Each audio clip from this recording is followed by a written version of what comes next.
Class ಶುರು ಮಾಡೋಣ. 9 ಗಂಟೆ ಮೇಲೆ ಆಯ್ತು. ವಿಜಯಲಕ್ಷ್ಮಿ ಮೇಡಮ್, ಗುರು ಪರಂಪರೆ ಹೇಳಿ. ಗುರುಗಳೇ ಕೇಳಿಸ್ತಿದೆಯಾ ಗುರುಗಳ ವಾಯ್ಸು? ಕೇಳಿಸ್ತಿದೆ, ಹೇಳಿ ಮೇಡಮ್. ಓಂ ಗುರುಭ್ಯೋ ನಮಃ. ಹರಿಃ ಓಂ.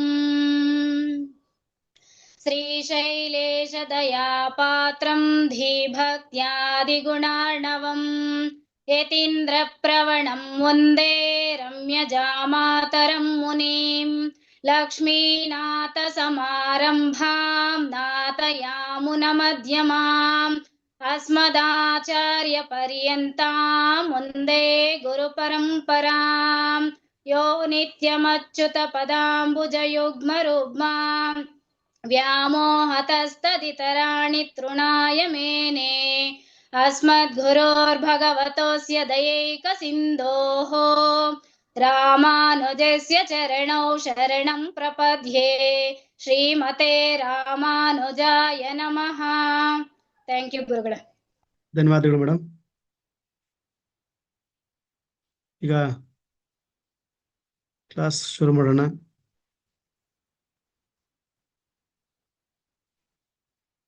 ಇವತ್ತು 11ನೇ ದಿನದ ಪಾಠ. ಆಲ್ರೆಡಿ 1 ತಿಂಗಳಾಯ್ತು ನಾವು ಪಾಠಗಳು ಶುರು ಮಾಡಿ. ನಿಮ್ಗೆಲ್ಲರಿಗೂ ಪಾಠಗಳು ಇಷ್ಟ ಆಗಿದೆ ಅಂತ ಅಂದ್ಕೊಂತ ಈಗ ಮುಂದೆ ಗಣಪತಿನ ಪ್ರಾರ್ಥನೆ ಮಾಡಿಕೊಂಡು ಓಂ ಗಂ ಗಣಪತಿ ನಮಃ. ಮತ್ತೆ ಗುರುಗಳು ಓಂ ಪುಣ್ಯಾಂಬೋಜ ವಿಕಾಸಾಯ ಪಾಪಧ್ಯಾನ ಕ್ಷಯಾಯ ಚ ಶ್ರೀಮಾನ್ ಆವಿರ್ಭೂತ್ ಭೂಮೌ ರಾಮಾನುಜ ದಿವಾಕರ. ಮತ್ತೆ ಎಲ್ಲಾ ಶಾಸ್ತ್ರಗಳು ಆಧಾರ ಲಕ್ಷ್ಮೀ ಹಯಗ್ರೀವ ಸ್ವಾಮಿ ಜ್ಞಾನಾನಂದಮಯಂ ದೇವಂ ನಿರ್ಮಲಾ ಸ್ಫಟಿಕಾಕೃತಿಂ ಆಧಾರಂ ಸರ್ವ ವಿದ್ಯಾನಾಂ ಹಯಗ್ರೀವಮುಪಾಸ್ಮಹೇ. ಎಲ್ಲರಿಗೂ ಶುಭ ಶುಕ್ರವಾರದ ಮಹಾಲಕ್ಷ್ಮಿ ಜಯಂತಿ ಇವತ್ತು. ಆಂಡಾಳ್ ತಿರುವಾಡಿಪುರಂ ಇವತ್ತು.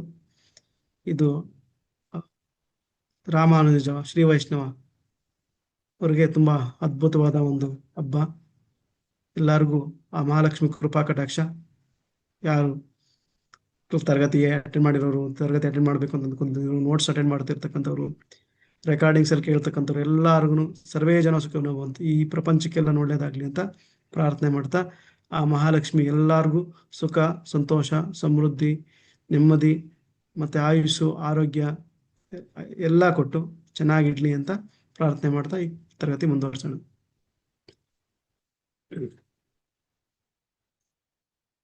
ನಿಮಗೆ ಲಾಸ್ಟ್ ವೀಕ್ ಪಾಠ ಮಾಡಬೇಕಾದ್ರೆ ಸೋಮವಾರ ಸ್ವಲ್ಪ ಏನು ಭಾವ ಕಾರಕತ್ವಗಳ ಬಗ್ಗೆ ನಾನು ಮತ್ತೆ ಇನ್ನು ಹೆಚ್ಚಿನ ವಿಚಾರಗಳು ತಗೊಂಡು ಬಂದು ನಾನು ನಿಮ್ಮ ಪಾಠ ಮಾಡ್ತೀನಿ ಅಂತ ಹೇಳಿದ್ದೆ. ಇವತ್ತು ಆ ಭಾವಕಾರಕತ್ವಗಳನ್ನ ಮತ್ತೆ ಕಂಪ್ಲೀಟ್ ಆಗಿ ಸ್ಟಾರ್ಟ್ ಮಾಡಿಕೊಂಡು ಆ ಭಾವಕಾರಕತ್ವಗಳು, ಆ ಕ್ಯಾಲ್ಕುಲೇಷನ್ಸು ಯಾವುದು ಯಾವ ಥರ ಅಂತೆಲ್ಲ ಕಂಟಿನ್ಯೂ ಮಾಡ್ತೀನಿ. ಈ ಭಾವಕಾರಕತ್ವಗಳು ಕಾಲಪುರುಷನ ಅಂಗಾಂಗಗಳು ಅಂತ ಹೇಳ್ತಾರೆ. ಕಾಲಪುರುಷ ಅಂದರೆ ಯೂಶಲಿ ಮಹಾವಿಷ್ಣು ಪರಾಶರರ ಆರಾಧ್ಯ ದೈವ ಮಹಾವಿಷ್ಣು ಆಗಿರೋದ್ರಿಂದ ಕಾಲಪುರುಷನ ಮಹಾವಿಷ್ಣು ಶ್ರೀಕೃಷ್ಣನ ರೂಪದಲ್ಲಿ ತಗೊಳ್ತಾರೆ. ಅದಕ್ಕೋಸ್ಕರನೇ ಕಾಲಪುರುಷನ ಅಂಗಾಂಗಗಳು, ಜ್ಯೋತಿಷ್ಯದ ಕಾಲಪುರುಷನ ಅಂಗಾಂಗಗಳು ಅಂತ ಹೇಳಿದ್ರೆ ಮಹಾವಿಷ್ಣು ಚಿತ್ರಗಳು ಎಲ್ಲ ಕಡೆ ಸಿಗ್ತದೆ. ಇಲ್ಲಿ ನಾನು ನಿಮಗೆ ಎಡಗಡೆ ಮಹಾವಿಷ್ಣು ವಿಚಾರಗಳು ಕೊಟ್ಟಿದ್ದೀನಿ. ಇಲ್ಲಿ ಒಂದು ಸಂಖ್ಯೆಗಳು ಕೊಟ್ಟಿದ್ದೀನಿ. 1, 2, 3, 4, 5, 6, 7, 8, 9, 10, 11, 12 ಅಂತ.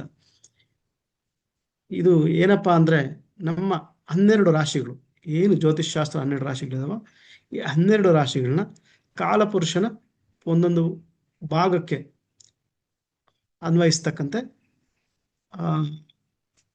ಅದಕ್ಕೆ ಕೊಟ್ಟಿರ್ತಾರೆ.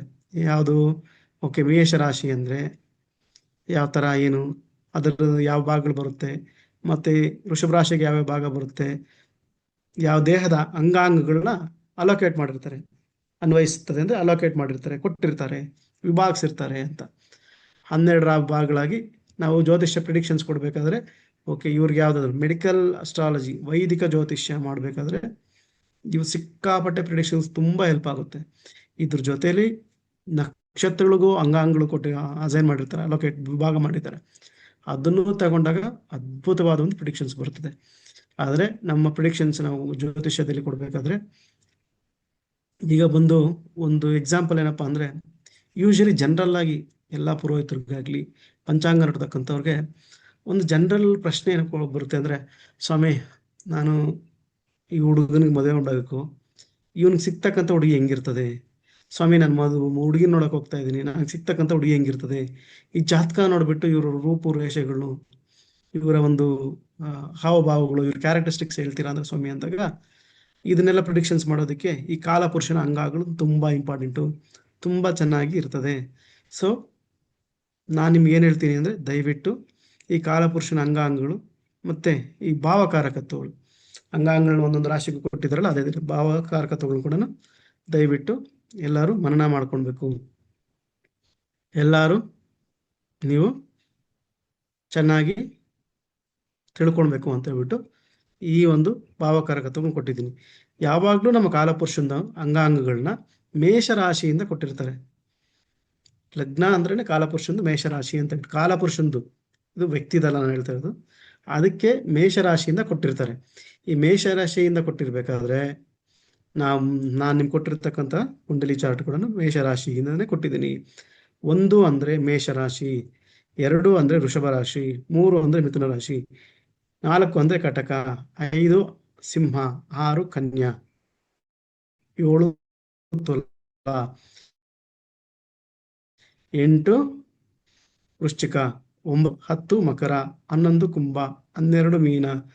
ಕಾಲಪುರುಷನ ಅಂಗಾಂಗಗಳಿಗಿರ್ತಕ್ಕಂಥದ್ದು ರಾಶಿಯಿಂದ 12ನೇ ರಾಶಿಯವ್ರಿಗೆ ಏನಿರ್ತದೋ ಇದನ್ನೇ ಭಾವಕಾರಕತೆಗಳು ಅಂತ ಹೇಳ್ತಾರೆ. ಈಗ ಮುಂದಕ್ಕೆ ಹೋಗ್ಬೇಕು ಅಂದಾಗ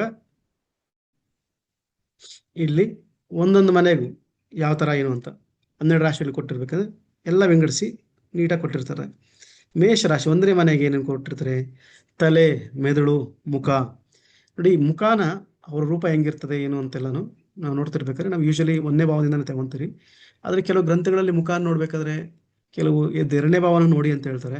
ಅದು ಅವ್ರವ್ರಿಗೆ ಪ್ರಿಡಿಕ್ಷನ್ಸು, ಅವ್ರವ್ರ ಒಂದು ರೂಢಿ ವಾಡಿಕೆಗಳಿಗೆ ಯಾವ್ದು ಚೆನ್ನಾಗಿ ಬರ್ತದೋ ಅದನ್ನು ನೀವು ಅಳವಡಿಸ್ಕೊಳ್ಬೋದು, ಇದೇನು ತೊಂದರೆ ಇಲ್ಲ. ಆದರೆ ನನಗೆ ಮೇಷ ಇದೇನು ಗ್ರಂಥಗಳಲ್ಲಿ ಕೊಟ್ಟಿದ್ದಾರೋ, ಪರಾಶರ ಗ್ರಂಥಗಳು ಏನಿದೆ, ಜ್ಯೋತಿಷ ಗ್ರಂಥಗಳು, ಅದರಲ್ಲಿ ಮುಖ ನನಗೆ ತುಂಬ ಚೆನ್ನಾಗಿ ಬರ್ತದೆ. ಯಾವ ಕಲರ್ ಇದೆ, ಯಾವ ಲಕ್ಷಣವಾಗಿದೆ, ಗುಂಡುಗಿದೆಯಾ, ಯಾವ ಥರ, ಅದೆಲ್ಲ ನೀಟಾಗಿ ಚೆನ್ನಾಗಿ ಬರ್ತದೆ.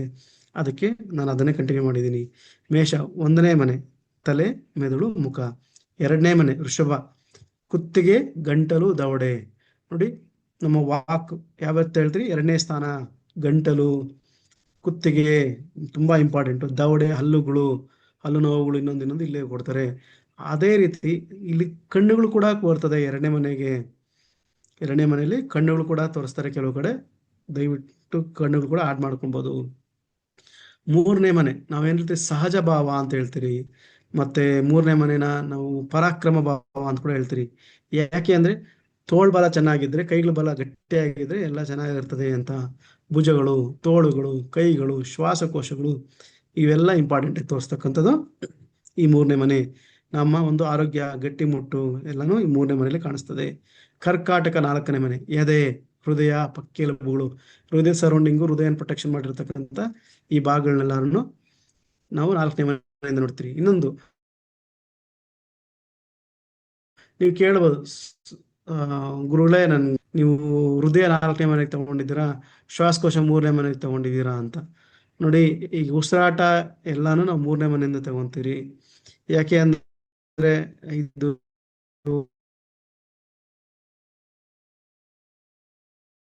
ಸೆಂಟ್ರಲ್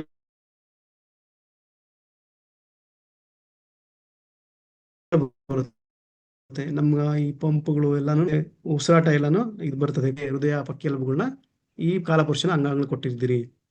5ನೇ ಮನೆ ಹೊಟ್ಟೆ ಮೇಲ್ಭಾಗ ಮತ್ತು ಯಕೃತು. ಹೊಟ್ಟೆಯಲ್ಲಿ ಏನಿದೆಯೋ ಮೇಲ್ಗಡೆ ಭಾಗಗಳು, ಹೃದಯಕ್ಕಿಂತ ಕೆಳಗಡೆ, ನಮ್ಮ ನಾಭಿಗಿಂತ ಮೇಲ್ಗಡೆ ಇರ್ತಕ್ಕಂಥದ್ದು, ಇವೆಲ್ಲ ನಾಭಿಯಿಂದ ಇನ್ನು ಸ್ವಲ್ಪ ಮೇಲ್ಗಡೆ ಇರ್ತಕ್ಕಂಥದ್ದೆಲ್ಲನು ಇವೆಲ್ಲ 5ನೇ ಮನೆಯಲ್ಲಿ ಬರ್ತದೆ ಕಾಲಪುರುಷನ ಅಂಗಾಂಗಗಳು.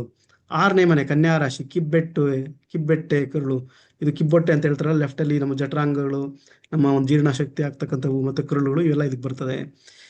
7ನೇ ಮನೆ ನಡುಭಾಗ, ಮೂತ್ರಕೋಶ, ಗುಪ್ತಾಂಗಗಳೆಲ್ಲಾನು ಇಲ್ಲೇ ಬರ್ತದೆ. ಆದ್ರೆ ವಿಸರ್ಜನಾಂಗಗಳು, ಗುಪ್ತಾಂಗಗಳು ಬೇರೆ, ಜನನಾಂಗಗಳು ಎಲ್ಲ 8ನೇ ಮನೆಗೆ ಬರ್ತವೆ. ಗುಪ್ತಾಂಗಗಳು ಅಂದ್ರೆ ಇವಾಗ ನಮ್ಮ ಒಂದು ಯೂಟರಸ್ ಇರ್ಬೋದು, ಇಲ್ಲ ನಮ್ಮ ಒಂದು ಮೂತ್ರಕೋಶದಿಂದ ಹೋಗ್ತಂಥ ನಾಳಗಳಿರ್ಬೋದು, ಇವೆಲ್ಲನೂ ಇಲ್ಲೇ ಬರ್ತದೆ.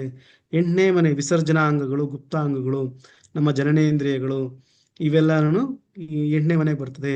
ಮತ್ತೆ ಜನನೇಂದ್ರಿಯಗಳು ಮತ್ತೆ ಗುಪ್ತಾಂಗಗಳಿಗಿಂತ ಕೆಳಗಡೆ ಬರತಕ್ಕಂಥ ತೊಡೆಗಳು, ಧನಸ್ಸು 9ನೇ ಮನೆ, ಮಕರ 10ನೇ ಮನೆ, ಮೊಣಕಾಲುಗಳು. ಮಕರ ನೀವು ನೋಡ್ತಿರ್ಬೇಕಾದ್ರೆ 10ನೇ ಮನೆ ಮೊಣಕಾಲುಗಳು. ಯಾರಿಗಾದ್ರೂ ಮೊಣಕಾಲು ನೋವು ಎಲ್ಲ ಜಾಸ್ತಿ ಇದೆ ಅಂತ ನೀವು ನೋಡ್ಬೇಕು ಅಂದಾಗ ನೋಡಿ, ಅವ್ರ 10ನೇ ಮನೆ ಎಲ್ಲಾದ್ರೂ ಕ್ರೂರ ಗ್ರಹಗಳ ಒಂದು ದೃಷ್ಟಿ ಬಿದ್ದಿರ್ತದೆ. 11ನೇ ಮನೆ ಕಾಲುಗಳು, ಪಾದದ ಹಿಂಭಾಗ, ಮಡಿಕಟ್ಟುಗಳು, ಇವೆಲ್ಲನೂ ಹಿಂದ್ಗಡೆ ಏನಿದೆಯೋ ಈ ಜಾಯಿಂಟ್ಗಳು, ಅದೆಲ್ಲನು ಮೊಣಕಾಲಿಂದ ಕೆಳಗಡೆಗೆ ಏನು ಪಾದ ಇದು ಇದೆಯೋ ಅದ್ರವರೆಗೂ ಎಲ್ಲ ಭಾಗನು 11ನೇ ಮನೆ ಕೊಡ್ತಾರೆ. 12ನೇ ಮನೆ ಪಾದಗಳು ಕೊಡ್ತಾರೆ. ಈ ರೀತಿ ಅವರು ಅಸೈನ್ ಮಾಡಿದ್ದಾರೆ. ಯಾವುದಕ್ಕೆ ವಿಂಗಡಿಸಿದ್ದಾರೆ ಕಾಲಪುರುಷನ ಅಂಗಾಂಗಗಳನ್ನ. ಎಲ್ಲಿಂದ ಕಾಲಪುರುಷನ ಅಂಗಾಂಗಗಳನ್ನ ವಿಂಗಡಿಸಿದ್ದಾರೆ? ಮೊದಲನೇ ಭಾವ ಅಂದ್ರೆ ಮೇಷ. ಕಾಲಪುರುಷನಿಗೆ ಮೊದಲನೇ ಭಾವ ಅಂದ್ರೆ ಮೇಷರಾಶಿ. ಮೇಷರಾಶಿಯಿಂದ 12 ಭಾವ. ಎಲ್ಲರಿಗೂ ಅರ್ಥ ಆಗಿದೆ ಅಂತ ಅಂದ್ಕೊಂತಾ ಇದ್ದೀನಿ. ಏನಾದ್ರು ಡೌಟ್ಸ್ ಇದೆಯಾ? ಈಗ ಮುಂದಕ್ಕೆ ಹೋಗ್ತಾ ಇದ್ದೀನಿ. ವಿನಾಯಕ್ ಸ್ವಾಮಿ ಅವರು ಓಕೆ, ಥ್ಯಾಂಕ್ ಯು, ಕೊಟ್ಟಿದ್ದಾರೆ, ಅರ್ಥ ಆಗಿದೆ ಅಂತ. ಮುಂದಕ್ಕೆ ಹೋಗ್ತಾ ಇದ್ದೀನಿ. ಇದರಲ್ಲಿ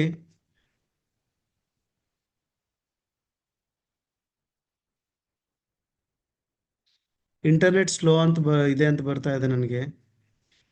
ಏನಾದರೂ ಅಕಸ್ಮಾತ್ ನನಗೆ ಕೇಳಿಸಿಲ್ಲ ಅಂದ್ರೆ ನನಗೆ ಯಾವ್ದಾದ್ರು ಮೆಸೇಜ್ ಮಾಡಿ, ಅವಾಗ ನಾನು ನೋಡ್ತೀನಿ. ಈ 1ನೇ ಭಾವ 2ನೇ ಭಾವ ಬಂದ್ಬಿಟ್ಟು ಶ್ಲೋಕ ಕೊಟ್ಟಿದ್ದೀನಿ.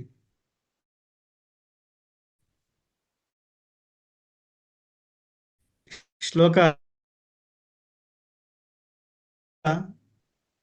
ಪರಾಶರ ಋಷಿ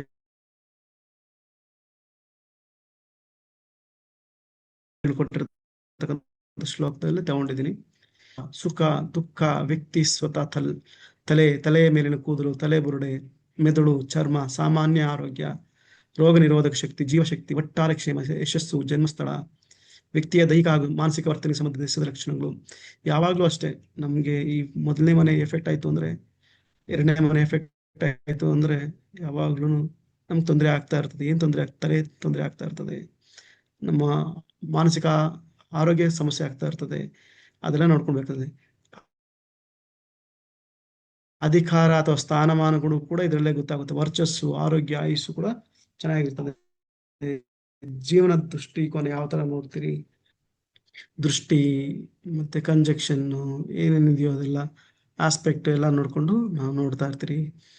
2ನೇದು ಭಾವದ್ದು ಶ್ಲೋಕ ಕುಟುಂಬಂ ಚ ಧನಂ ಧಾನ್ಯಂ ಮೃತ್ಯುಜಾಲ ಮಮಿತ್ರಿಕಂ ಧಾತು ರತ್ನಾಧಿಕಂ ಸರ್ವಧನಸ್ಥಾನಾನಿ ವೀಕ್ಷಯೇತ್. ಇದು ಸಂಪತ್ತು ಮತ್ತು ಆಸ್ತಿ ಪಾಸ್ತಿಗಳಿಗೆ, ಎಲ್ಲ ನಿವೃತ್ತಿ ಖಾತೆಗಳು, ಏನು ದುಡ್ಡು ಇಡ್ತಿರಲ್ಲ ಅದು, ಕುಟುಂಬ, ಧನ ಧಾನ್ಯ, ಮೃತ್ಯು, ಶತ್ರು, ಧಾತು. ಇಲ್ಲಿ ಶತ್ರು ಏನಕ್ಕೆ ಅಂದ್ರೆ ನಮ್ದು ಮಾರ್ಕಸ್ಥಾನ ಅಂತ ನಿಮ್ಗೆ ಓದು ಸಾಲ ಹೇಳಿರ್ತೀನಿ.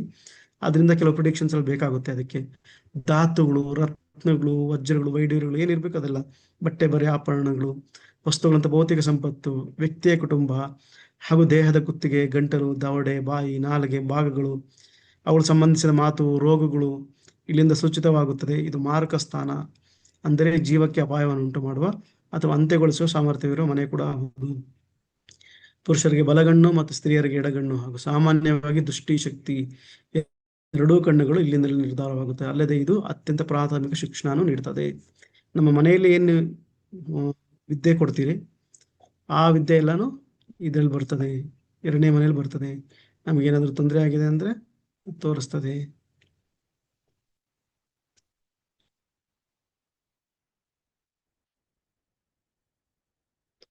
ಈಗ 3ನೇ ಭಾವ ವಿಕ್ರಮಂ ನೃತ್ಯ ಭ್ರಾತ್ರಾದಿ ಚೋಪದೇಶ ಪ್ರಯಾಣಕಂ ಪಿತ್ರೋರ್ವೈ ಮರಣು ವಿದ್ಯಾ ದುಶ್ಚಕ್ರಾಶ್ಚ ನಿರಕ್ಷಯೇತ್.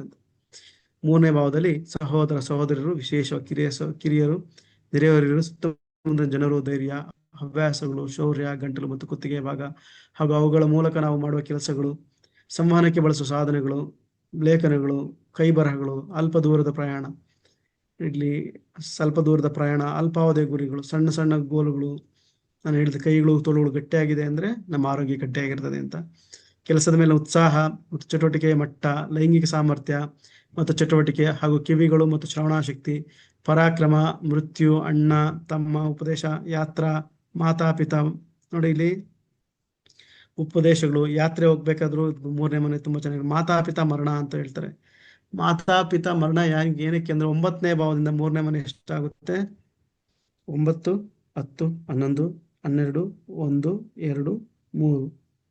9ನೇ ಮನೆಯಿಂದ 7ನೇ ಮನೆ ಆಗ್ತದೆ. ಅದಕ್ಕೆ 3ನೇ ಭಾವ ತಂದೆಯ ತಾಯಿಯ ಸ್ವಲ್ಪ ಮಾತಾಪಿತುಗಳ ವಿಚಾರಗಳು ಇಲ್ಲಿ ಕ್ಯಾಲ್ಕುಲೇಷನ್ ಮಾಡಬೇಕಾಗುತ್ತದೆ. ಭುಜಗಳು, ತೋಳುಗಳು, ಕೈಗಳು, ಶ್ವಾಸಕೋಶ ಎಲ್ಲ ಇದೆ. ನಿಮ್ಗೆ ಎಷ್ಟಾದ್ರೆ ಅಷ್ಟು ಭಾವಕಾರಕತ್ವಗಳು ಕೊಟ್ಟಿದ್ದೀನಿ. ಇದು ತುಂಬಾ ಮನನ ಮಾಡ್ಕೊಳ್ರಿ, ಎಲ್ಲ ನೋಟ್ ಮಾಡಿ ಇಟ್ಕೊಳ್ರಿ, ದಯವಿಟ್ಟು ಚೆನ್ನಾಗಿ ಇಟ್ಕೊಳ್ರಿ, ಇದು ಬೇಕಾಗ್ತದೆ. ಇದಾದ್ಮೇಲೆ ನೋಡಿ ನಿಮ್ಗೆ ತುಂಬಾ ಏನು ನೆಕ್ಸ್ಟ್ ಲೆವೆಲ್ ಕೊಡ್ತಕ್ಕಂಥವು ಎಲ್ಲ ತುಂಬಾ ಕೊಟ್ಟಿದ್ದೀನಿ. ಇನ್ನು ಇನ್ನೇನಾದ್ರೂ ಭಾವಕಾರಕತ್ವಗಳು ನಾನು ಇನ್ನು ಆಡ್ ಮಾಡ್ಬೇಕಿದ್ರಲ್ಲಿ ಅಂದ್ರೆ ನಿಮಗೆ ಪರಾಶರ ಪ್ರಕಾರವಾಗಲಿ ಇಲ್ಲ ಇನ್ನೇನು ಪ್ರಿಡಿಕ್ಷನ್ಸ್ಗಾಗಲಿ ಅಂದ್ರೆ ನಿಮ್ಗೆ ಇನ್ನೂ ಹೆಚ್ಚಿಗೆ ಜ್ಞಾನ ಬೇಕು ಅಂದ್ರೆ ನಾನು ಅಡ್ವಾನ್ಸ್ ಲೆವೆಲಲ್ಲಿ ಮಾಡಬೇಕಾಗುತ್ತೆ. ನೆಕ್ಸ್ಟ್ ಲೆವೆಲಲ್ಲಿ ಕೂಡ ಅಲ್ಲ, ಮೀಡಿಯಂ ಲೆವೆಲ್ ಅಲ್ಲ, ಅಡ್ವಾನ್ಸ್ ಲೆವೆಲಲ್ಲಿ ಆಡ್ ಮಾಡಬೇಕಾಗುತ್ತೆ. ಅಷ್ಟು ನಾನು ಭಾವಕಾರಕತ್ವಗಳು ನಿಮ್ಗೆ ಕೊಟ್ಟಿದ್ದೀನಿ. 4ನೇ ಭಾವ ತಾಯಿ, ತಾಯ್ನಾಡು, ವಾಹನಗಳು, ಸ್ಥಿರ ಆಸ್ತಿ, ಭೂಮಿ, ಮನೆಗಳು, ರಿಯಲ್ ಎಸ್ಟೇಟು, ಕೃಷಿ ಅಥವಾ ಇತರ ಭೂ ಆಸ್ತಿ, ಭಾವನೆಗಳು ಮತ್ತು ಸಂತೋಷ, ಐಷಾರಾಮಿ ಸೌಕರ್ಯಗಳು, ವಾಸಸ್ಥಳ, ಎದೆ ಮತ್ತು ಶ್ವಾಸಕೋಶದ ಭಾಗ, ಹೃದಯ, ಬೆನ್ನು ಮೂಳೆ ಮೇಲ್ಭಾಗ, ಖಾಸಗಿ ಜೀವನ ಮತ್ತು ಭಾವನೆಗಳು, ಸೌಕರ್ಯ ಅಥವಾ ಅದರ ಕೊರತೆ, ಮನಸ್ಸಿನ ಶಾಂತಿ, ಪ್ರೌಢಶಾಲಾ ಹಂತದ ಶಿಕ್ಷಣ, ಮನೆಯ ವಾಸ್ತು ಏನಾದರೂ ತೊಂದರೆ ಇದ್ದು ಇಲ್ಲಿ ಗೊತ್ತಾಗುತ್ತೆ. ಬಂಧು ಬಾಂಧವ, ವಾಹನ, ಮಾತೃಸುಖ, ಖಜಾನೆ, ಜಮೀನು, ಮನೆ, ತೋಟ, ಎಲ್ಲಾ ವಿಚಾರಗಳು ಇಲ್ಲೇ ಇರ್ತದೆ. ನೀವು ಚೆನ್ನಾಗಿ ಜ್ಞಾಪಕ ಇಟ್ಕೊಳ್ರಿ. ಇದು ಶ್ಲೋಕ. ಬಾಂಧವನಾಥ ಯಾನಾನಿ ಮಾತೃ ಸೌಭ್ಯಾದಿ ಖಾನ್ಯಾಪಿ ನಿಧಿಕ್ಷೇತ್ರ ಗ್ರಹಕಾಮಾದಿಕಂ ತುರ್ಯಾದ್ ವಿಚಾರಯೇತ್ ಅಂತ. ಇದು 4ನೇ ಭಾವದ್ದು ನಾನು ನಿಮ್ಗೆ ಹೇಳಿದ್ದೀನಿ. ಈಗ 5ನೇ ಭಾಗ ಯಂತ್ರ ಮಂತ್ರ ತಥಾ ವಿದ್ಯಂ ಬುದ್ಧ ಚೈವ ಪ್ರಬಂಧಂ ಪುತ್ರ ರಾಜ್ಯ ಪ್ರಪಂಚದೀನ್ ಪಶ್ಚಾತ್ ಪುತ್ರ ಲಾದ್ ಬುದ್ಧ. 5ನೇ ಭಾವ ಸೃಜನಶೀಲತೆ ಮತ್ತು ನಾವು ಸೃಷ್ಟಿ ಯಾವುದೇ ವಿಷಯಗಳು, ಮಕ್ಕಳು, ಕಲ್ಪನಾ ಶಕ್ತಿ, ಭಾವನೆಗಳು, ಸ್ಮರಣ ಶಕ್ತಿ, ಚಲನಶೀಲ, ಬುದ್ಧಿವಂತಿಕೆ, ಊಹಾತ್ಮಕ ಚಟುವಟಿಕೆಗಳು, ಜೂಜಾಟ, ಷೇರು ಮಾರುಕಟ್ಟೆ, ಸ್ಪರ್ಧೆ, ಹಿಂದಿನ ಜನ್ಮದ ಸತ್ಕರ್ಮಗಳು, ಸಂಪತ್ತಿನ ಮನೆ, ಲಕ್ಷ್ಮಿ, ರಾಜತಾಂತ್ರಿಕ ಕೌಶಲ, ರಾಜಕೀಯ ಅಥವಾ ಪ್ರಭಾವಶಾಲಿ ಹುದ್ದೆಗಳು, ಕಾಲೇಜು ಅಥವಾ ಉನ್ನತ ಶಿಕ್ಷಣ, ದೈಹಿಕವಾಗಿ ಹೊಟ್ಟೆ, ಎದೆ ಕೆಳಭಾಗ, ಯಕೃತ್ತು, ಲಿವರು, ಗುಲ್ಕಾಸ್ಲಿ, ಬೆನ್ನಿನ ಕೆಳಭಾಗ. ಸಿಂಹರಾಶಿಗೆ ಏನೇನು ಬರ್ತದೆ? ಯಕೃತ್ತು, ಗುಲ್ಮ, ಬೆನ್ನಿನ ಕೆಳಭಾಗ, ಮೂತ್ರಪಿಂಡಗಳು ಇವೆಲ್ಲ ಬರ್ತದೆ. ಮನೆ ದೇವರು, ಪೂರ್ವ ಪುಣ್ಯ, ಯಂತ್ರ, ಮಂತ್ರ, ವಿದ್ಯಾ, ಬುದ್ಧಿ, ವೈಭವ, ಪುತ್ರ, ರಾಜಪ್ರವಂಶಗಳು. ಈಗ ಯಾರೋ ಒಬ್ರು ಕೇಳ್ತಾ ಇದ್ರು ಈಗ ಕ್ಲಾಸ್ ಶುರು ಆಗ್ಬೇಕು ಮುಂಚೆ, ಗುರುಗಳೇ ನಮಗೆ ಮಂತ್ರಗಳು ಹೇಳ್ಕೊಡ್ರಿ ಅಂತ. ಮಂತ್ರ ನಮಗೆ ಚೆನ್ನಾಗಿ ಬರಬೇಕು, ಸ್ವರೋಕ್ತವಾಗಿ ಬರಬೇಕು ಅಂದ್ರೆ ನಮ್ಮ 5ನೇ ಸ್ಥಾನ ತುಂಬಾ ಚೆನ್ನಾಗಿರ್ಬೇಕು. ನಾವು ಜ್ಯೋತಿಷದ ಪ್ರಕಾರ 5ನೇ ಸ್ಥಾನನ ಮಂತ್ರಸ್ಥಾನ ಅಂತ ಕೂಡ ಹೇಳ್ತೀರಿ. ಯಂತ್ರಗಳು ಚೆನ್ನಾಗಿ ಬರ್ಬೇಕು ಅಂದ್ರೂ ಇದು 5ನೇ ಸ್ಥಾನ ಚೆನ್ನಾಗಿರ್ಬೇಕು. ರಾಜ್ಯ ಸರ್ಕಾರದಿಂದ ಅಪಭ್ರಂಶಗಳು ಏನಾದ್ರು ಆಗುತ್ತಾ, ಸರ್ಕಾರದ ಒಳ್ಳೆ ನಾವು ನೋಡ್ಕೊಳ್ಬೇಕಾಗ್ತದೆ. 6ನೇದು ಮೇಡಮ್, ಏನ್ ಮೇಡಮ್ ಕೇಳಿಸ್ತಿಲ್ವಾ? ಮಾತುಲಂ ಮೃತ್ಯು ಶಂಕಾಂಶ ಶತುಂಶ್ಚೈವ ಭ್ರಣಾದಿಕನ್ ಸಪತ್ನಿ ಮಾತರಂ ಛಾಪಿ ಶತ್ರು ಸ್ನಾನಾನ್ ವೀಕ್ಷಯೇತ್. ನಮಗೆ ಅಡ್ಡಿಪಡಿಸುವ ಅಥವಾ ವಿರೋಧಿಸುವ ಯಾವುದೇ ವಿಷಯಗಳು, ಶತ್ರುಗಳು, ಅಲ್ಪಕಾಲಿನ ತೀವ್ರ ಸ್ವರೂಪದ ಅನಾರೋಗ್ಯ, ಗಾಯಗಳು, ಶಸ್ತ್ರಚಿಕಿತ್ಸೆಗಳು, ತೀವ್ರ ವೇದನೆ, ದೈಹಿಕ ನೋವು, ಸೇವೆ ಮತ್ತು ಸೇವಕರು, ಕಳ್ಳತನ ಮತ್ತು ಕಳ್ಳರು, ಪ್ರಾಣಿಗಳು, ಬೆಂಕಿ, ರೋಗಗಳು, ನೈರ್ಮಲ್ಯ ಮತ್ತು ಔಷಧೋಪಚಾರ, ಟೀಕಾತ್ಮಕ ಆಲೋಚನೆಗಳು, ಟೀಕಿಸುವ ಪ್ರವೃತ್ತಿ ಹಾಗೂ ದೇಹದ ಭಾಗಗಳ ಮೇದೋಜೀರಕಾಂಗ ಗ್ರಂಥಿ, ಸಣ್ಣ ಕರಳು, ಸೊಂಟದ ಕೆಳಭಾಗ, ಬೆನ್ನಿನ ಕೆಳಭಾಗ, ಮೂತ್ರಕೋಶ, ಮೂತ್ರಪಿಂಡಗಳು, ಮಹಿಳೆಯರಲ್ಲಿ ಗರ್ಭಧಾರಣೆ. ಇಲ್ಲಿ ಮರಣಂಶ, ಮಾತುಲಂ ಮೃತ್ಯುಂಶ ಅಂದ್ರೆ ಸೋದರ ಮಾವನಿಂದ ಬರ್ತಕ್ಕಂಥದ್ದು ಏನೇ ತೊಂದರೆಗಳು, ಅವ್ರಿಗೆ ತೊಂದರೆ ಆದ್ರೆ ಅವ್ರ ಶತ್ರುತ್ವ, ಅವರ ಆರೋಗ್ಯಗಳು ಕೂಡ ಇಲ್ಲಿ ನೋಡ್ಬೋದು. ಆದಿ ಋಣ, ನಮ್ ಏನು ಅನಾದಿ ಕಾಲದಿಂದ ಬಂದಿರ್ತದೆ ಆದಿ ಋಣ, ಕಿಬ್ಬೆಟ್ಟು, ಕರುಳು, ನಮಗೇನು ಪೂರ್ವ ಜನ್ಮದ ಋಣ ಇದೆ ಅಂದ್ರೂ ಇಲ್ಲಿ ನಮಗೆ ಬಾಧಿಸ್ತಾ ಇರ್ತದೆ ಅಂತ. 6ನೇ ಸ್ಥಾನನ ಷಷ್ಠ ಸ್ಥಾನ ಅಂತ ಹೇಳ್ತಾರೆ. ಈ ಷಷ್ಠ ಸ್ಥಾನದಲ್ಲಿ ರಿಪು ರೋಗ ಋಣ ಅಂತ ಹೇಳ್ಬಿಟ್ಟು ನೋಡ್ತಾರೆ. ಅದಕ್ಕೆ ಏನಾದರೂ ನಮ್ದು ಋಣಗಳು ಪೆಂಡಿಂಗ್ ಇದೆ ಅಂದ್ರೆ 6ನೇ ಮನೆ ಅಫ್ಲಿಕ್ಟ್ ಆಗಿರ್ತದೆ, ಅಂದ್ರೆ ತೊಂದರೆ ಕೊಟ್ಟಿರ್ತದೆ, ಅದನ್ನ ನೋಡ್ಕೊಬೇಕಾಗ್ತದೆ. ಇನ್ನು 7ನೇ ಭಾವ ಛಾಯಾಮಾಣ್ಣ ಪ್ರಯಾಣ ಚ ಪದಾಂ ಪ್ರಿಂಚ ವಣಿಕ್ರಿಯಾಂ ಮರುಣ ಚ ಸ್ವದೇಹಸ್ರ ಜಾಯಭಾವಾನಿ ನಿರೀಕ್ಷೆಯೇತ್. ಸಂಬಂಧಗಳು, ಜನರೊಂದಿಗಿನ ಒಡನಾಟ, ಕಾನೂನು ಒಪ್ಪಂದಗಳು, ವ್ಯಾಪಾರ, ಪಾಲುದಾರಿಕೆಗಳು, ವಿವಾಹ, ಸಂಗಾತಿ, ವೈವಾಹಿಕ ಜೀವನ, ವಿದೇಶದಲ್ಲಿ ಅಥವಾ ಹುಟ್ಟಿದ ಊರಿನಿಂದ ದೂರದಲ್ಲಿ ವಾಸಿಸುವುದು, ಬಾಹ್ಯ ಜನನಾಂಗಗಳು, ಲೈಂಗಿಕ ಅಭ್ಯಾಸಗಳು, ದೊಡ್ಡ ಕರಳು ಮತ್ತು ಗುದದ್ವಾರದ ಪ್ರದೇಶ, ಮಾರ್ಗಸ್ಥಾನ, ಸ್ತ್ರೀ ಮಾರ್ಗ, ಯಾತ್ರಾ ಪದ ಪ್ರಾಪ್ತಿ. ಯಾತ್ರೆಗಳು ಹೋಗ್ಬೇಕಂದ್ರು ಸಪ್ತಮದಲ್ಲಿ ಒಳ್ಳೆ ಗ್ರಹಗಳಿದ್ದಾಗ ಗೋಚಾರದಲ್ಲಿ ಒಳ್ಳೆ ಯಾತ್ರೆಗಳಾಗುತ್ತೆ. ವಾಣಿಜ್ಯ, ಸ್ವಂತ ಮರಣದ ವಿಚಾರ, ಜಾಯಸ್ಥಾನದಿಂದ ನಡುಭಾಗ, ಮೂತ್ರಕೋಶ, ಗುಪ್ತಾಂಗಗಳು ಎಲ್ಲಾನು ಇಲ್ಲಿ ಬರ್ತದೆ. ಇವಾಗ ಯಾರಾದ್ರೂ ಬಂದು ನಮ್ಗೆ ಹೆಣ್ಮಕ್ಳು ಬಂದು ಹೇಳ್ತಾರೆ ನಮ್ಮ ಮದುವೆ ಆಗ್ತಕ್ಕಂಥವ್ರು ಹೆಂಗಿದ್ದಾರೆ ಅಂತೆಲ್ಲ ನೋಡಿದಾಗ ಅವನ ಜಾತಕ ಕೊಟ್ಟಾಗ ಅವನ ಸಪ್ತಮ ಭಾವದಿಂದ ಹೆಣ್ಣು ಮಗುನ ನೋಡಿದ್ರೆ ಆ ಹೆಣ್ಮಗು ಲಕ್ಷಣಗಳೆಲ್ಲಾನು ಕ್ಲಿಯರ್ ಆಗಿ ಅವ್ರ ಜಾತಕಕ್ಕೆ ಸರಿ ಹೊಂದತಕ್ಕಂಥದ್ದು ನೀಟಾಗಿ ಚೆನ್ನಾಗಿ ಕಾಣಿಸ್ತದೆ ನಮಗೆ. ಅದು ನಿಮಗೆ ಹೋಗ್ತಾ ಪ್ರಿಡಿಕ್ಷನ್ಸ್ ಅಲ್ಲಿ ಹೇಳ್ಕೊಡ್ತೀನಿ. ಸಪ್ತಮ ಸ್ಥಾನದಿಂದ ನಮಗೆ ಬರ್ತಕ್ಕಂಥ ಸಂಗಾತಿಗಳು, ನಮಗೆ ಬರ್ತಕ್ಕಂಥ ಏನಿದ್ರೆ ಗಂಡಿಗೆ ಹೆಣ್ಣು, ಹೆಣ್ಣಿಗೆ ಗಂಡು ಅಂತ ಹೇಳ್ತಾರಲ್ಲ, ಆ ಥರ ಎಲ್ಲ ನೋಡ್ಕೊಂಡು ನಾವು ಪ್ರಿಡಿಕ್ಷನ್ಸ್ ಮಾಡ್ಬೋದು. 8ನೇ ಸ್ಥಾನದ ಶ್ಲೋಕ ಆಯುರ್ ಮೃತ್ಯು ಪರಂ ಚಾಪಿ ಗುದೆ ಚೈವಾಹಾಂ ಆರಾಧಿಕಾಂ ಪೂರ್ವಾಪರ ಜನುರ್ವೃತ್ತಂ ಸರ್ವರಂಧ್ರಾದ್ ವಿಚಂತಯೇತ್. ಇದೊಂಥರ ತುಂಬಾ ಸೀಕ್ರೆಟ್ ರಂಧ್ರಸ್ಥಾನ ಅಂತ ಹೇಳ್ತೀರಿ ಇದನ್ನು ಯೂಶಲಿ ಹೇಳ್ಬೇಕಾದ್ರೆ. ಈ ರಂಧ್ರಸ್ಥಾನ ಅಂದ್ರೆ ಯಾರು ಅಷ್ಟು ಬೇಗ ಇಲ್ಲಿ ಏನಾದ್ರು ಬಚ್ಚಿಟ್ರೆ ಅಷ್ಟು ಬೇಗ ಯಾರು ತಿಳ್ಕೊಳಕ್ಕಾಗಲ್ಲ. ಪರಿವರ್ತನೆಗಳು ಆದ್ರೆ ಇಲ್ಲಿ ನೋಡ್ತಿರ್ಬೇಕಾದ್ರೆ ಈ ಸಡನ್ ನಾವು ಚೇಂಜಸ್ ಆಗ್ತಕ್ಕಂಥದ್ದು, ನಮ್ಮ ಧರ್ಮಗಳು, ನಾವು ವೃತ್ತಿಗಳ ಜೀವನಗಳು, ನಮ್ಮಲ್ಲಿ ಸಡನ್ ಆಗಿ ಆಧ್ಯಾತ್ಮಿಕತೆಗಳು ಬರ್ತಕ್ಕಂಥದ್ದು, ನಾವು ಆಧ್ಯಾತ್ಮಿಕತೆಯಿಂದ ಸಡನ್ ಆಗಿ ಲೌಕಿಕತೆಗೆ ಹೋಗ್ತಕ್ಕಂಥದ್ದು. ಈ 8ನೇ ಸ್ಥಾನ ತುಂಬಾ ಜಾತಕದಲ್ಲಾಗ್ಲಿ, 8ನೇ ಭಾವ, 8ನೇ ಸ್ಥಾನ, 8ನೇ ಮನೆ ನೋಡಿ, ಸ್ಥಾನ, ಮನೆ, ಭಾವ ಎಲ್ಲ ಒಂದೇ, ಯಾರು ಕನ್ಫ್ಯೂಸ್ ಆಗಬಾರ್ದು. ಇವು ನೋಡ್ತಿರ್ಬೇಕಾದ್ರೆ 8ನೇ ಮನೆ ತುಂಬಾ ಚೇಂಜಸ್ ಕೊಡ್ತಕ್ಕಂಥ ಸಡನ್ ಆಗಿ. ಇವಾಗ ಹೇಳ್ತಿರ್ತಾರೆ ಯಾರೋ ವ್ಯಕ್ತಿ, ಆ ಹುಡುಗನಿಗೆ ಏನು ಬರ್ತಾನೆ ಇರಲಿಲ್ಲ, ಸಡನ್ ಆಗಿ ಎಲ್ಲ ಕಲ್ತ್ಕೊಂಡ್ಬಿಟ್ಟ, ಅವ್ರಿಗೆ ಏನು ಗೊತ್ತಿರಲಿಲ್ಲ, ಸಡನ್ ಆಗಿ ಎಲ್ಲ ದುಡ್ಡು ಕಾಸು ಬಂದ್ಬಿಟ್ಟು ಶ್ರೀಮಂತರಾಗ್ಬಿಟ್ರು. ಇವಕ್ಕೆಲ್ಲ 8ನೇ ಮನೆ ಸಡನ್ ಆಗಿ ಆಗ್ತಕ್ಕಂಥದ್ದು. ಎಲ್ಲ ಅದಕ್ಕೂ ಈ 8ನೇ ಮನೆ ತುಂಬಾ ನೋಡ್ಬೇಕಾಗ್ತದೆ. ಮಾದಕ ವಸ್ತುಗಳು, ಮದ್ಯಪಾನಗಳು, ಧೂಮಪಾನದಂತ ವ್ಯಸನಗಳು, ಗುಪ್ತ ವಿಷಯಗಳು, ನಿಗೂಢ ವಿದ್ಯೆಗಳು, ತತ್ವಶಾಸ್ತ್ರಗಳು, ಯಾವುದೇ ತತ್ವಶಾಸ್ತ್ರಗಳಾಗ್ಲಿ, ಇವಾಗೆಲ್ಲ ನೀವು ಇರ್ತಕ್ಕಂಥದ್ದು ಅಕಲ್ಟ್ ಸೈನ್ಸ್ ಅಂತ ಹೇಳ್ತಿರಲ್ಲ, ಈ ಅಕಲ್ಟ್ ಸೈನ್ಸ್ಗೆ ಈ 8ನೇ ಮನೆ ತುಂಬಾ ರಿಕ್ವೈರ್ಮೆಂಟ್ ಇರ್ತದೆ.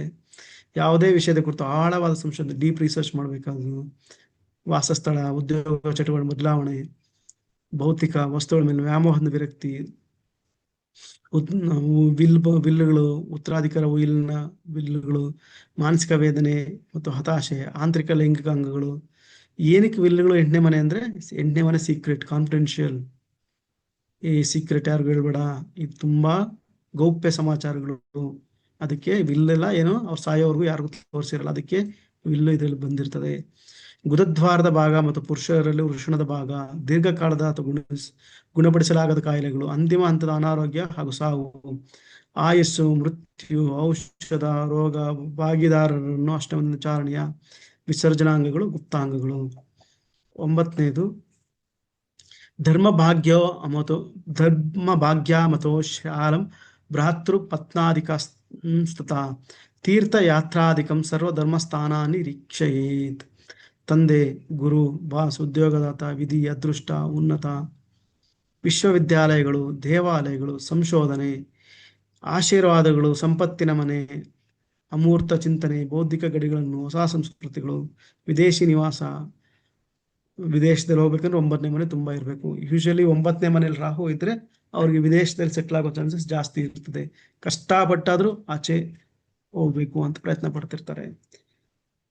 ತೀರ್ಥಯಾತ್ರೆಗಳು ಹೋಗ್ಬೇಕಂದ್ರೆ ಧರ್ಮಸ್ಥಾನ ಆಗಿರೋದ್ರಿಂದ ಇಲ್ಲಿ ಕನ್ವರ್ಷನ್ಸ್ ಆಗಿರ್ಬೇಕಾದ್ರೂ ಅಷ್ಟೇ. 9ನೇ ಮನೆ 10ನೇ ಮನೆ ಸ್ವಲ್ಪ ಏನಾದ್ರು ಅಫ್ಲಿಕ್ಟ್ ಆಗಿದ್ರೆ ಕನ್ವರ್ಷನ್ಸು ಎಲ್ಲ ಇರ್ತದೆ. ಸ್ವಲ್ಪ ಇಂಟರ್ಕಾಸ್ಟ್ ಮ್ಯಾರೇಜಸ್ಗೂ ಇದನ್ನ ನೋಡ್ಬೇಕಾಗ್ತದೆ. 10ನೇ ಭಾವ ವೃತ್ತಿ, ಉದ್ಯೋಗ, ಜೀವನದಲ್ಲಿನ ಸ್ಥಾನಮಾನ, ಸಾರ್ವಜನಿಕ ಜೀವನ, ನಮ್ಮ ಕೆಲಸದ ಬಾಹ್ಯ ಅಭಿವ್ಯಕ್ತಿ, ಖ್ಯಾತಿ, ಪ್ರತಿಷ್ಠೆ, ಗೌರವ, ಜೀವನದಲ್ಲಿ ಏಳಿಗೆ, ಕರ್ಮ, ನಮ್ಮ ಕಾರ್ಯಗಳು, ಕೆಲಸದ ಸ್ಥಳದಲ್ಲಿನ ಶಕ್ತಿಯ ಮಟ್ಟ, ಕೆಲಸದ ಸ್ಥಳಗಳಲ್ಲಿನ ವರ್ಚಸ್ಸು, ಸರ್ಕಾರದಿಂದ ಸಿಗುವ ಮನ್ನಣೆ, ರಾಜಕಾರಣಿಗಳು, ಸಿಇಒಗಳು, ಸಂಸ್ಥೆಗಳ ನಿರ್ದೇಶಕರಂತ ಪ್ರಭಾವಶಾಲಿ ಹುದ್ದೆಗಳು, ನಿರ್ವಹಣೆಗೆ ಸಂಬಂಧಿಸಿದ ಹುದ್ದೆಗಳು, ಮೊಣಕಾಲುಗಳು ಏನೋ ತೊಂದರೆ ಆಗಿದ್ರೆ ಅದು ನೋಡಬೇಕು. ಆಕಾಶ ವೃತ್ತ, ಪಿತಾಮಹನ ಸನ್ಮಾನ, ತಂದೆನು ಇಲ್ಲಿ ಏನು ಹೇಳಿದೆ 9ನೇ ಸ್ಥಾನದಲ್ಲಿ ನೋಡ್ತಾರೆ, ಕೆಲವು ಟೈಮ್ 10ನೇ ಸ್ಥಾನದಿಂದಲೂ ತಂದೆ ನೋಡ್ತಾರೆ. ಅವರವರ ಒಂದು ನುಡಿ, ಅವರವರ ಒಂದು ಪ್ರಾಕ್ಟೀಸ್ ಇಂದ ಅದನ್ನ ನೋಡ್ಕೋಬಹುದು. ಉದ್ಯೋಗದಲ್ಲಿ ಎಷ್ಟು ಎತ್ತರಕ್ಕೆ ಬೆಳಿತಾರೆ, ಉದ್ಯೋಗ, ಈ ಮನೆ ಎಷ್ಟು ಚೆನ್ನಾಗಿದೆ ಅಂತೆಲ್ಲ ನೋಡಿ ಉದ್ಯೋಗ ಎಲ್ಲ ಪ್ರಿಡಿಕ್ಷನ್ಸ್ ಮಾಡ್ತಾರೆ. 11ನೇ ಭಾವ ಲಾಭಗಳು, ಆದಾಯ, ಕೆಲಸ, ಉದ್ಯೋಗದಿಂದ ಸಿಗುವ ಪ್ರತಿಫಲಗಳು, ಬಡ್ತಿಗಳು, ಸಂಪತ್ತಿನ ಸ್ಥಾನ, ವಿಶೇಷವಾಗಿ ಚರ ಆಸ್ತಿ ಅಂದ್ರೆ ಇವಾಗ ಯಾವುದು ಲಿಕ್ವಿಡ್ ಮೂವೇಬಲ್ ಆಸ್ತಿ ಅಂತ ಹೇಳ್ತಾರಲ್ಲ, ಎಲ್ಲಾನು ಅದರಲ್ಲಿ ಬರ್ತಕ್ಕಂಥದ್ದು. ದುಡ್ಡು ಕಾಸು ಚಲಾವಣೆಯಲ್ಲಿ ಇರ್ತದೆ ಅಂತ ಹೇಳ್ತಾರಲ್ಲ, ಅದೆಲ್ಲ ಇಲ್ಲಿ ಬರ್ತದೆ. ಹಿರಿಯ ಸಹೋದರ ಸಹೋದರಿಯರು, ಕಿವಿಗಳು ಮತ್ತು ಶ್ರವಣಾಶಕ್ತಿ, ಸಾಮಾಜಿಕ ವಲಯ, ಸ್ನೇಹಿತರು, ಸಾಮಾಜಿಕ ಒಡನಾಟ, ಆಸೆಗಳು ಮತ್ತು ಮಹತ್ವಾಕಾಂಕ್ಷೆಗಳು, ಅನಾರೋಗ್ಯದಿಂದ ಚೇತರಿಕೆ, ಪಾದದ ಕಣಕಾಲು ಮತ್ತು ಪಾದ ಕೆಳಭಾಗ ಪ್ರದೇಶ, ಸರ್ಕಾರದಿಂದ ಸಿಗುವ ಬಹುಮಾನ ಅಥವಾ ಮನ್ನಣೆ, ಅನೇಕ ವಸ್ತು, ಉತ್ಪತ್ತಿ, ಪುತ್ರ, ಸ್ತ್ರೀಯ ಆಯ, ಪಶು ಸಮೃದ್ಧಿಗಳನ್ನು ಇಲ್ಲಿಂದ ನೋಡಬಹುದು. ಉತ್ಪತ್ತಿ, ಪುತ್ರ, ಸ್ತ್ರೀಯ ಆಯುಸ್ಸು. 12ನೇ ಭಾವ ನಷ್ಟ ವೆಚ್ಚಗಳು, ಬಿಟ್ಟುಕೊಡುವಿಕೆ, ಏಕಾಂತವಾಸ, ಸೆರೆವಾಸ, ಶಯನಗೃಹದ ಚಟುವಟಿಕೆಗಳು ಒಳಗೊಂಡ ನೋಡಿ. ಬೆಡ್ ಕಂಫರ್ಟ್ಸ್ ಅಂದ್ರೆ 12ನೇ ಸ್ಥಾನ ನೋಡ್ಬೇಕು ಅಂತ ಹೇಳ್ತಾರೆ, ಆಯ್ತಾ. ಅದು ಶಯನಗೃಹದ ಕಂಫರ್ಟ್ಸ್ ಅಂತ ಹೇಳ್ತಾರೆ, ಚಟುವಟಿಕೆಗಳು ಅಂತ.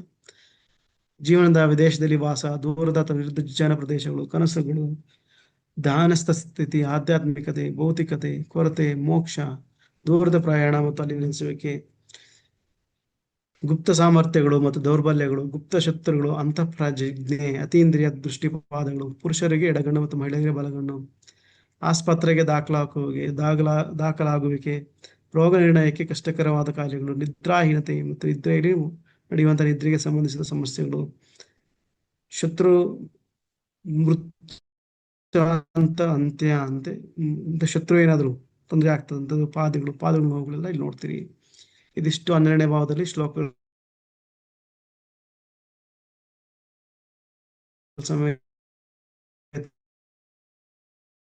ನಾನು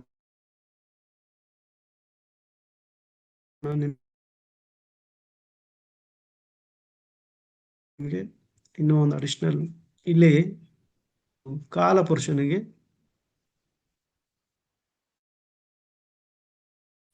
ವಿಜಯಲಕ್ಷ್ಮಿ ಮೇಡಮ್ ಕೇಳಿಸ್ತಾ ಇಲ್ವಾ?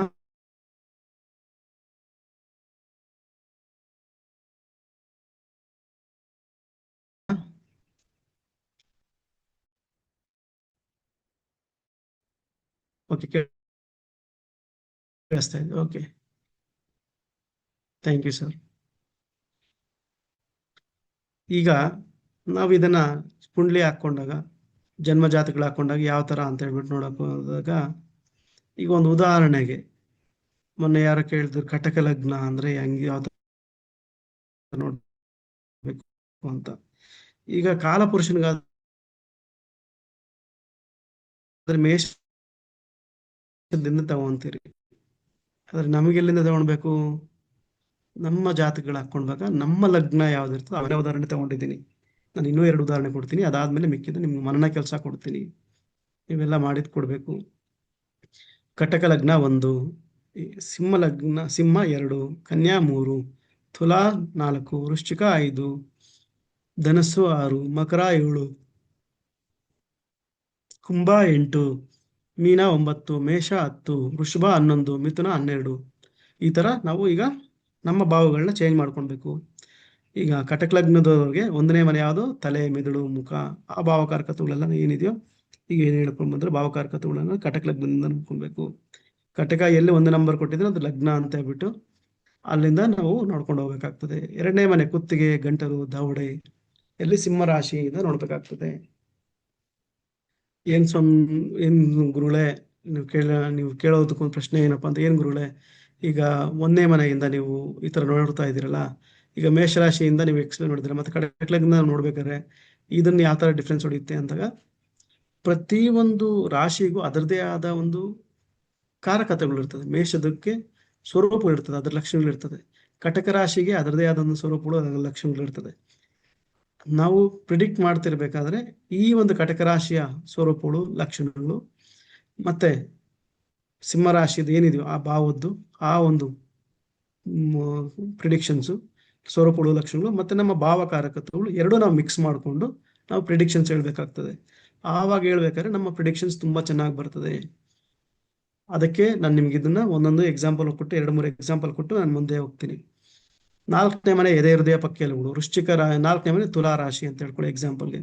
ಈ 4ನೇ ಮನೆ ಕಟಕ ಲಗ್ನಕ್ಕೆ ತುಲಾ ಎದೆ ಹೃದಯ ಪಕ್ಕೆಲುಬುಗಳಿದ್ರೆ, ಏನಾದ್ರು ಕೇಳಿದ್ರೆ, ಸ್ವಾಮಿ ನನಗೆ ಯಾಕೋ ಇತ್ತೀಚೆಗೆ ಪಾಸ್ತಿಗಳು ಸ್ವಲ್ಪ ಸರಿಯಾಗಿ ಆಗ್ತಿಲ್ಲ, ಏನು ತೊಂದರೆ ಆಗ್ತಾ ಇದೆ ಅಂದಾಗ 4ನೇ ಮನೆ ನೋಡಿದಾಗ ಗಾಡಿ ತಗೊಳ್ಬೇಕು, ಇನ್ನೊಂದು ಅದ್ರಿಂದ ತೊಂದರೆ ಇದೆ ಏನು ಅಂತ ಚೆಕ್ ಮಾಡಿದ್ರೆ ಎಲ್ಲ ಚೆನ್ನಾಗಿದೆ ಅಂದ್ರೆ ಶುಭವಾಗ್ತದೆ. ಏನಾದ್ರು ಕ್ರೂರತ್ವ, ಯಾವ್ದಾದ್ರು ಕ್ರೂರಗಳ ದೃಷ್ಟಿ, ಯಾವ್ದಾದ್ರು ತೊಂದರೆ ಆಗಿದೆ 4ನೇ ಮನೆ, ಅಲ್ಲಿ ಕಳ್ಕೊಂತೀಯಪ್ಪ ಅಂತ ಹೇಳ್ಬೇಕು.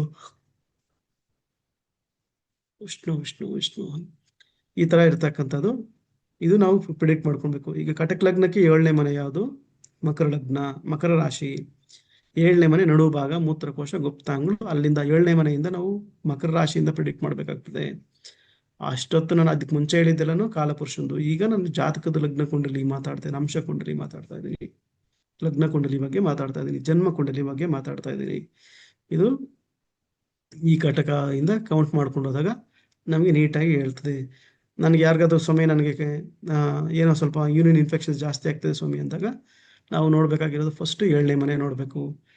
ಅವರ ರಾಶಿಯಲ್ಲಿ ಲಗ್ನದಲ್ಲಿ ಯಾವ್ದು 7ನೇ ಮನೆ ಇದೆ ಅದನ್ನ ನೋಡಿದಾಗ ನಮಗೆ ಗೊತ್ತಾಗುತ್ತೆ. ಇಲ್ಲಿ 7ನೇ ಮನೆ ಇದು ಉದಾಹರಣೆ, ಕಟಕ ಲಗ್ನದ ಉದಾಹರಣೆ ಎಲ್ಲರೂ ಅರ್ಥ ಆಯ್ತಾ? ಎಲ್ಲರಿಗೂ ಅರ್ಥ ಆಗ್ತಿದ್ಯಾ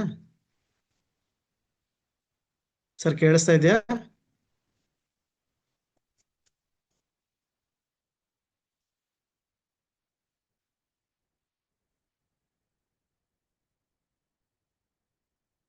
ಓಕೆ, ಥ್ಯಾಂಕ್ ಯು. ಈಗ ನಿಮ್ಮ ಮುಂದಿನ ಪ್ರಶ್ನೆ ಏನಿರ್ತದೆ, ಈ ಲಗ್ನ ಕಂಡುಹಿಡಿಯೋದು ಹೆಂಗೆ ಅಂತ. ಲಗ್ನ ಕಂಡುಹಿಡಿಬೇಕಾದ್ರೆ 2 ತರ ನಾವು ಕಂಡುಹಿಡ್ಕೊಳ್ಬೋದು. ಈಗೆಲ್ಲ ತುಂಬಾ ಸಿಂಪಲ್. ಆಗಿನ ಕಾಲದಲ್ಲಿ, ಹಳೆ ಕಾಲದಲ್ಲಿ ಕೂತ್ಕೊಂಡಂಗೆ ಇಷ್ಟು ಟೈಮ್ ಆಗಿದೆಯಾ, ಅಷ್ಟು ಟೈಮ್ ಆಗಿದೆಯಾ, ಕ್ಯಾಲ್ಕುಲೇಷನ್ಸ್ ಏನು, ಸೂರ್ಯೋದಯ ಎಷ್ಟು, ಸೂರ್ಯಾಸ್ತ ಎಷ್ಟು ಅಂತೆಲ್ಲ ನೋಡಲ್ಲ. ಈಗ ನಾನು ನಿಮ್ಗೆ ಪಂಚಾಂಗದಲ್ಲೂ ಎಲ್ಲ ಹೇಳ್ಕೊಟ್ಟಿದ್ದೀನಿ. ಸೂರ್ಯೋದಯ ಸೂರ್ಯಾಸ್ತ ಎಲ್ಲ ಯಾವ ತರ ಲಗ್ನ ಕಂಡುಹಿಡಿಯೋದು, ಸ್ಥಳೀಯ ಕಾಲಮಾನಗಳೆಲ್ಲ ಚೆಕ್ ಮಾಡಿಕೊಂಡು ನಾನು ಅದ್ರ ಒಂದು ದಿನಾಂಕ, ಸಮಯ, ಸ್ಥಳೀಯ ಕಾಲಮಾನ ಎಲ್ಲ ಚೆಕ್ ಮಾಡಿಕೊಂಡು ನಾವು ಲಗ್ನ ಕಂಡುಹಿಡಿತಕ್ಕಂಥದ್ದು. ಅದೊಂದು ವಿಧ. ಆದ್ರೆ ಇದು ತುಂಬಾ ಸಿಂಪಲ್ ಅಲ್ಲ. ಯಾವ್ದಾದ್ರು ಆಪ್ ತಗೊಳೋದು, ಯಾವ್ದು ಜ್ಯೋತಿಷ ಆಪ್ಸ್ ಯಾವ್ದು ಬೇಕಾದ್ರೂ ತಗೊಳ್ಬೋದು. ಹಿಂದೂ ಕ್ಯಾಲೆಂಡರ್ ಇದೆ, ಇಲ್ಲ ಅಸ್ಟ್ರೋ ಸೇಜ್ ಇದೆ, ಇಲ್ಲ ಅಸ್ಟ್ರೋ ಲೈಟ್ ಇದೆ. ಯಾವ್ದಾದ್ರು ಒಂದು, ಈಗ 10-12 ಆ್ಯಪ್ಸ್ ಇರೋದ್ರಿಂದ ನಿಮ್ಗೆ ಯಾವ್ದು ಬೇಕೋ ಒಂದು ಡೌನ್ಲೋಡ್ ಮಾಡಿಕೊಂಡು ಅದರದಲ್ಲಿ ದಿನಾಂಕ, ಸಮಯ ಮತ್ತು ಸ್ಥಳ ನಮೂದಿಸಿ ಅವ್ರ ಹೆಸರು ಹಾಕಿದ್ರೆ ಎಲ್ಲ ಕ್ಲಿಯರ್ ಬರ್ತದೆ. ಈಗ ಕಟಕ ಲಗ್ನಕ್ಕೆ ನಾವು ಎಕ್ಸಾಂಪಲ್ಗೆ ನಾನು ನಿಮ್ಗೆ ತೋರಿಸ್ತೀನಿ ಯಾವ ಥರ ತಗೊಳೋದು ಅಂತ. ಇದು ಒಂದು ನಿಮ್ಗೆ ಪಾಠ ಮಾಡಿರ್ತಕ್ಕಂಥದ್ದು ಪಂಚಾಂಗದಲ್ಲಿ, ಅದೇ ಸ್ಕ್ರೀನ್ಶಾಟ್ ಹಾಕಿದ್ದೀನಿ. ಪಂಟಿಕೊಪ್ಪಾಲ್ ಪಂಚಾಂಗದಲ್ಲಿ ಲಗ್ನಗಳು ಮೀನ, ಮೇಷ, ವೃಷಭ, ಆ ಸಮಯಕ್ಕೆ ಏನಿದೆಯೋ ಆ ಲಗ್ನ ತಗೊಳ್ತಕ್ಕಂಥದ್ದು, ಅಲ್ಲಿಂದ ಕುಂಡ್ಲಿ ಹಾಕೊಂಡು ಚೆಕ್ ಮಾಡ್ತಕ್ಕಂಥದ್ದು. ಇದು ಒಂದು ಪಂಚಾಂಗದಲ್ಲಿ ನೋಡ್ತಕ್ಕಂಥದ್ದು. ಎರಡನೇದು ಕುಂಡಲಿ ಆ್ಯಪ್ಗಳಲ್ಲಿ. ನನಗೆ ಹಿಂದೂ ಕ್ಯಾಲೆಂಡರ್ ತಗೊಂಡಿದ್ದೀನಿ. ಹಿಂದೂ ಕ್ಯಾಲೆಂಡರ್ ಓಪನ್ ಮಾಡಿದ ತಕ್ಷಣ ಈ ಥರ ಒಂದು ಮೇನ್ ಸ್ಕ್ರೀನ್ ಇರ್ತದೆ. ಇದರಲ್ಲಿ ಕುಂಡ್ಲಿ ಇರ್ತದೆ. ಈ ಕುಂಡ್ಲಿನ ಓಪನ್ ಮಾಡಿದ ತಕ್ಷಣ ದಿನಾಂಕ, ಸಮಯ, ಸ್ಥಳ ಎಲ್ಲ ಕರೆಕ್ಟಾಗಿ ಕೊಟ್ಟರೆ ಅದು ಮತ್ತೆ ಕುಂಡ್ಲಿ ಓಪನ್ ಆಗ್ಬಿಡ್ತದೆ. ಈ ಕುಂಡ್ಲಿ ಓಪನ್ ಆದಮೇಲೆ ನಿಮಗೆ ಹೆಂಗಿರ್ತದೆ ಅಂದರೆ, ಲಗ್ನ ಎಲ್ಲಿದೆ, ತುಲಾ ಲಗ್ನ ಇದೆ. ನಾನು ಇವತ್ತು ಮಧ್ಯಾಹ್ನ ಬೆಳಗ್ಗೆ 10:59 ಗಂಟೆ ಟೈಮಲ್ಲಿ ನಾನು ಈ ನೋಟ್ಸ್ ಪ್ರಿಪೇರ್ ಮಾಡ್ತಿರ್ಬೇಕಾದ್ರೆ ಇದು ತಗೊಂಡಿದ್ದ ಒಂದು ಉದಾಹರಣೆ ಕುಂಡ್ಲಿ. ಅವಾಗ ಏನು ಟೈಮ್ ಇತ್ತು ಆ ಟೈಮ್ ತಗೊಂಡಿದ್ದೀನಿ. ಇಲ್ಲಿ ತುಲಾ ಲಗ್ನ ಬಂದಿದೆ. ಈ ತುಲಾ ಲಗ್ನ ಬಂದಾಗ ಇಲ್ಲಿಂದ ನಾವು ನೋಡಿ, ಇಲ್ಲಿ ನಿಮಗೆ 1, 2, 3 ಅಂತ ಯಾರು ಕೊಡಲ್ಲ, ಅದನ್ನ ನೀವೇ ಕ್ಯಾಲ್ಕುಲೇಟ್ ಮಾಡ್ಕೊಳ್ಬೇಕು. ಇಲ್ಲಿ ಕಾಲಪುರುಷನ ಏನು ರಾಶಿಗಳಿದೆ ಅದನ್ನ 1, 2, 3 ಅಂತ ಕೊಟ್ಟಿರ್ತಾರೆ. ಇಲ್ಲಿಂದ ಆಚೆ ನೀವು ತುಲಾ ಲಗ್ನದಿಂದ 1 ಅಂತ ಕ್ಯಾಲ್ಕುಲೇಟ್ ಮಾಡಬೇಕಾಗುತ್ತೆ. ತುಲಾ ಲಗ್ನ 1, ವೃಶ್ಚಿಕ ಲಗ್ನ 2, ವೃಶ್ಚಿಕ ರಾಶಿ 2, ಧನಸ್ಸು 3, ಮಕರ 4, ರಾಹು ಕುಂಭ 5, ಶನಿ 6, ಮೇಷ 7, ವೃಷಭ 8, ಮಿಥುನ 9, 10 ಕಟಕ, 11 ಸಿಂಹರಾಶಿ. ಈ ತರ ನಾವು ನೋಡ್ಕೊಂಡು ಹೋದಾಗ ನೀಟಾಗಿ ಗೊತ್ತಾಗ್ತದೆ. ಇವಾಗ ಇಲ್ಲಿ ತುಲಾ ಲಗ್ನ ತಗೊಂಡಿದ್ದೀನಿ ಉದಾಹರಣೆಗೆ. ತುಲಾ ಲಗ್ನದಲ್ಲಿ ಯಾರಾದ್ರೂ ಒಬ್ರು ರೈಸ್ ಮಾಡಿದಿ, ಇದು ಯಾರಾದ್ರೂ ಎಕ್ಸ್ಪ್ಲೈನ್ ಮಾಡ್ತೀರಿ ಯಾವ ತರ ಅಂತ ಹೇಳ್ಬಿಟ್ಟು VSK ಶಾಸ್ತ್ರಿಗಳು, ಬೇರೆ ಯಾರಾದ್ರೂ ಒಬ್ರು ಎಕ್ಸ್ಪ್ಲೇನ್ ಮಾಡ್ತೀರಾ? ಇದೀರಾ ಕ್ಲಾಸಲ್ಲಿ?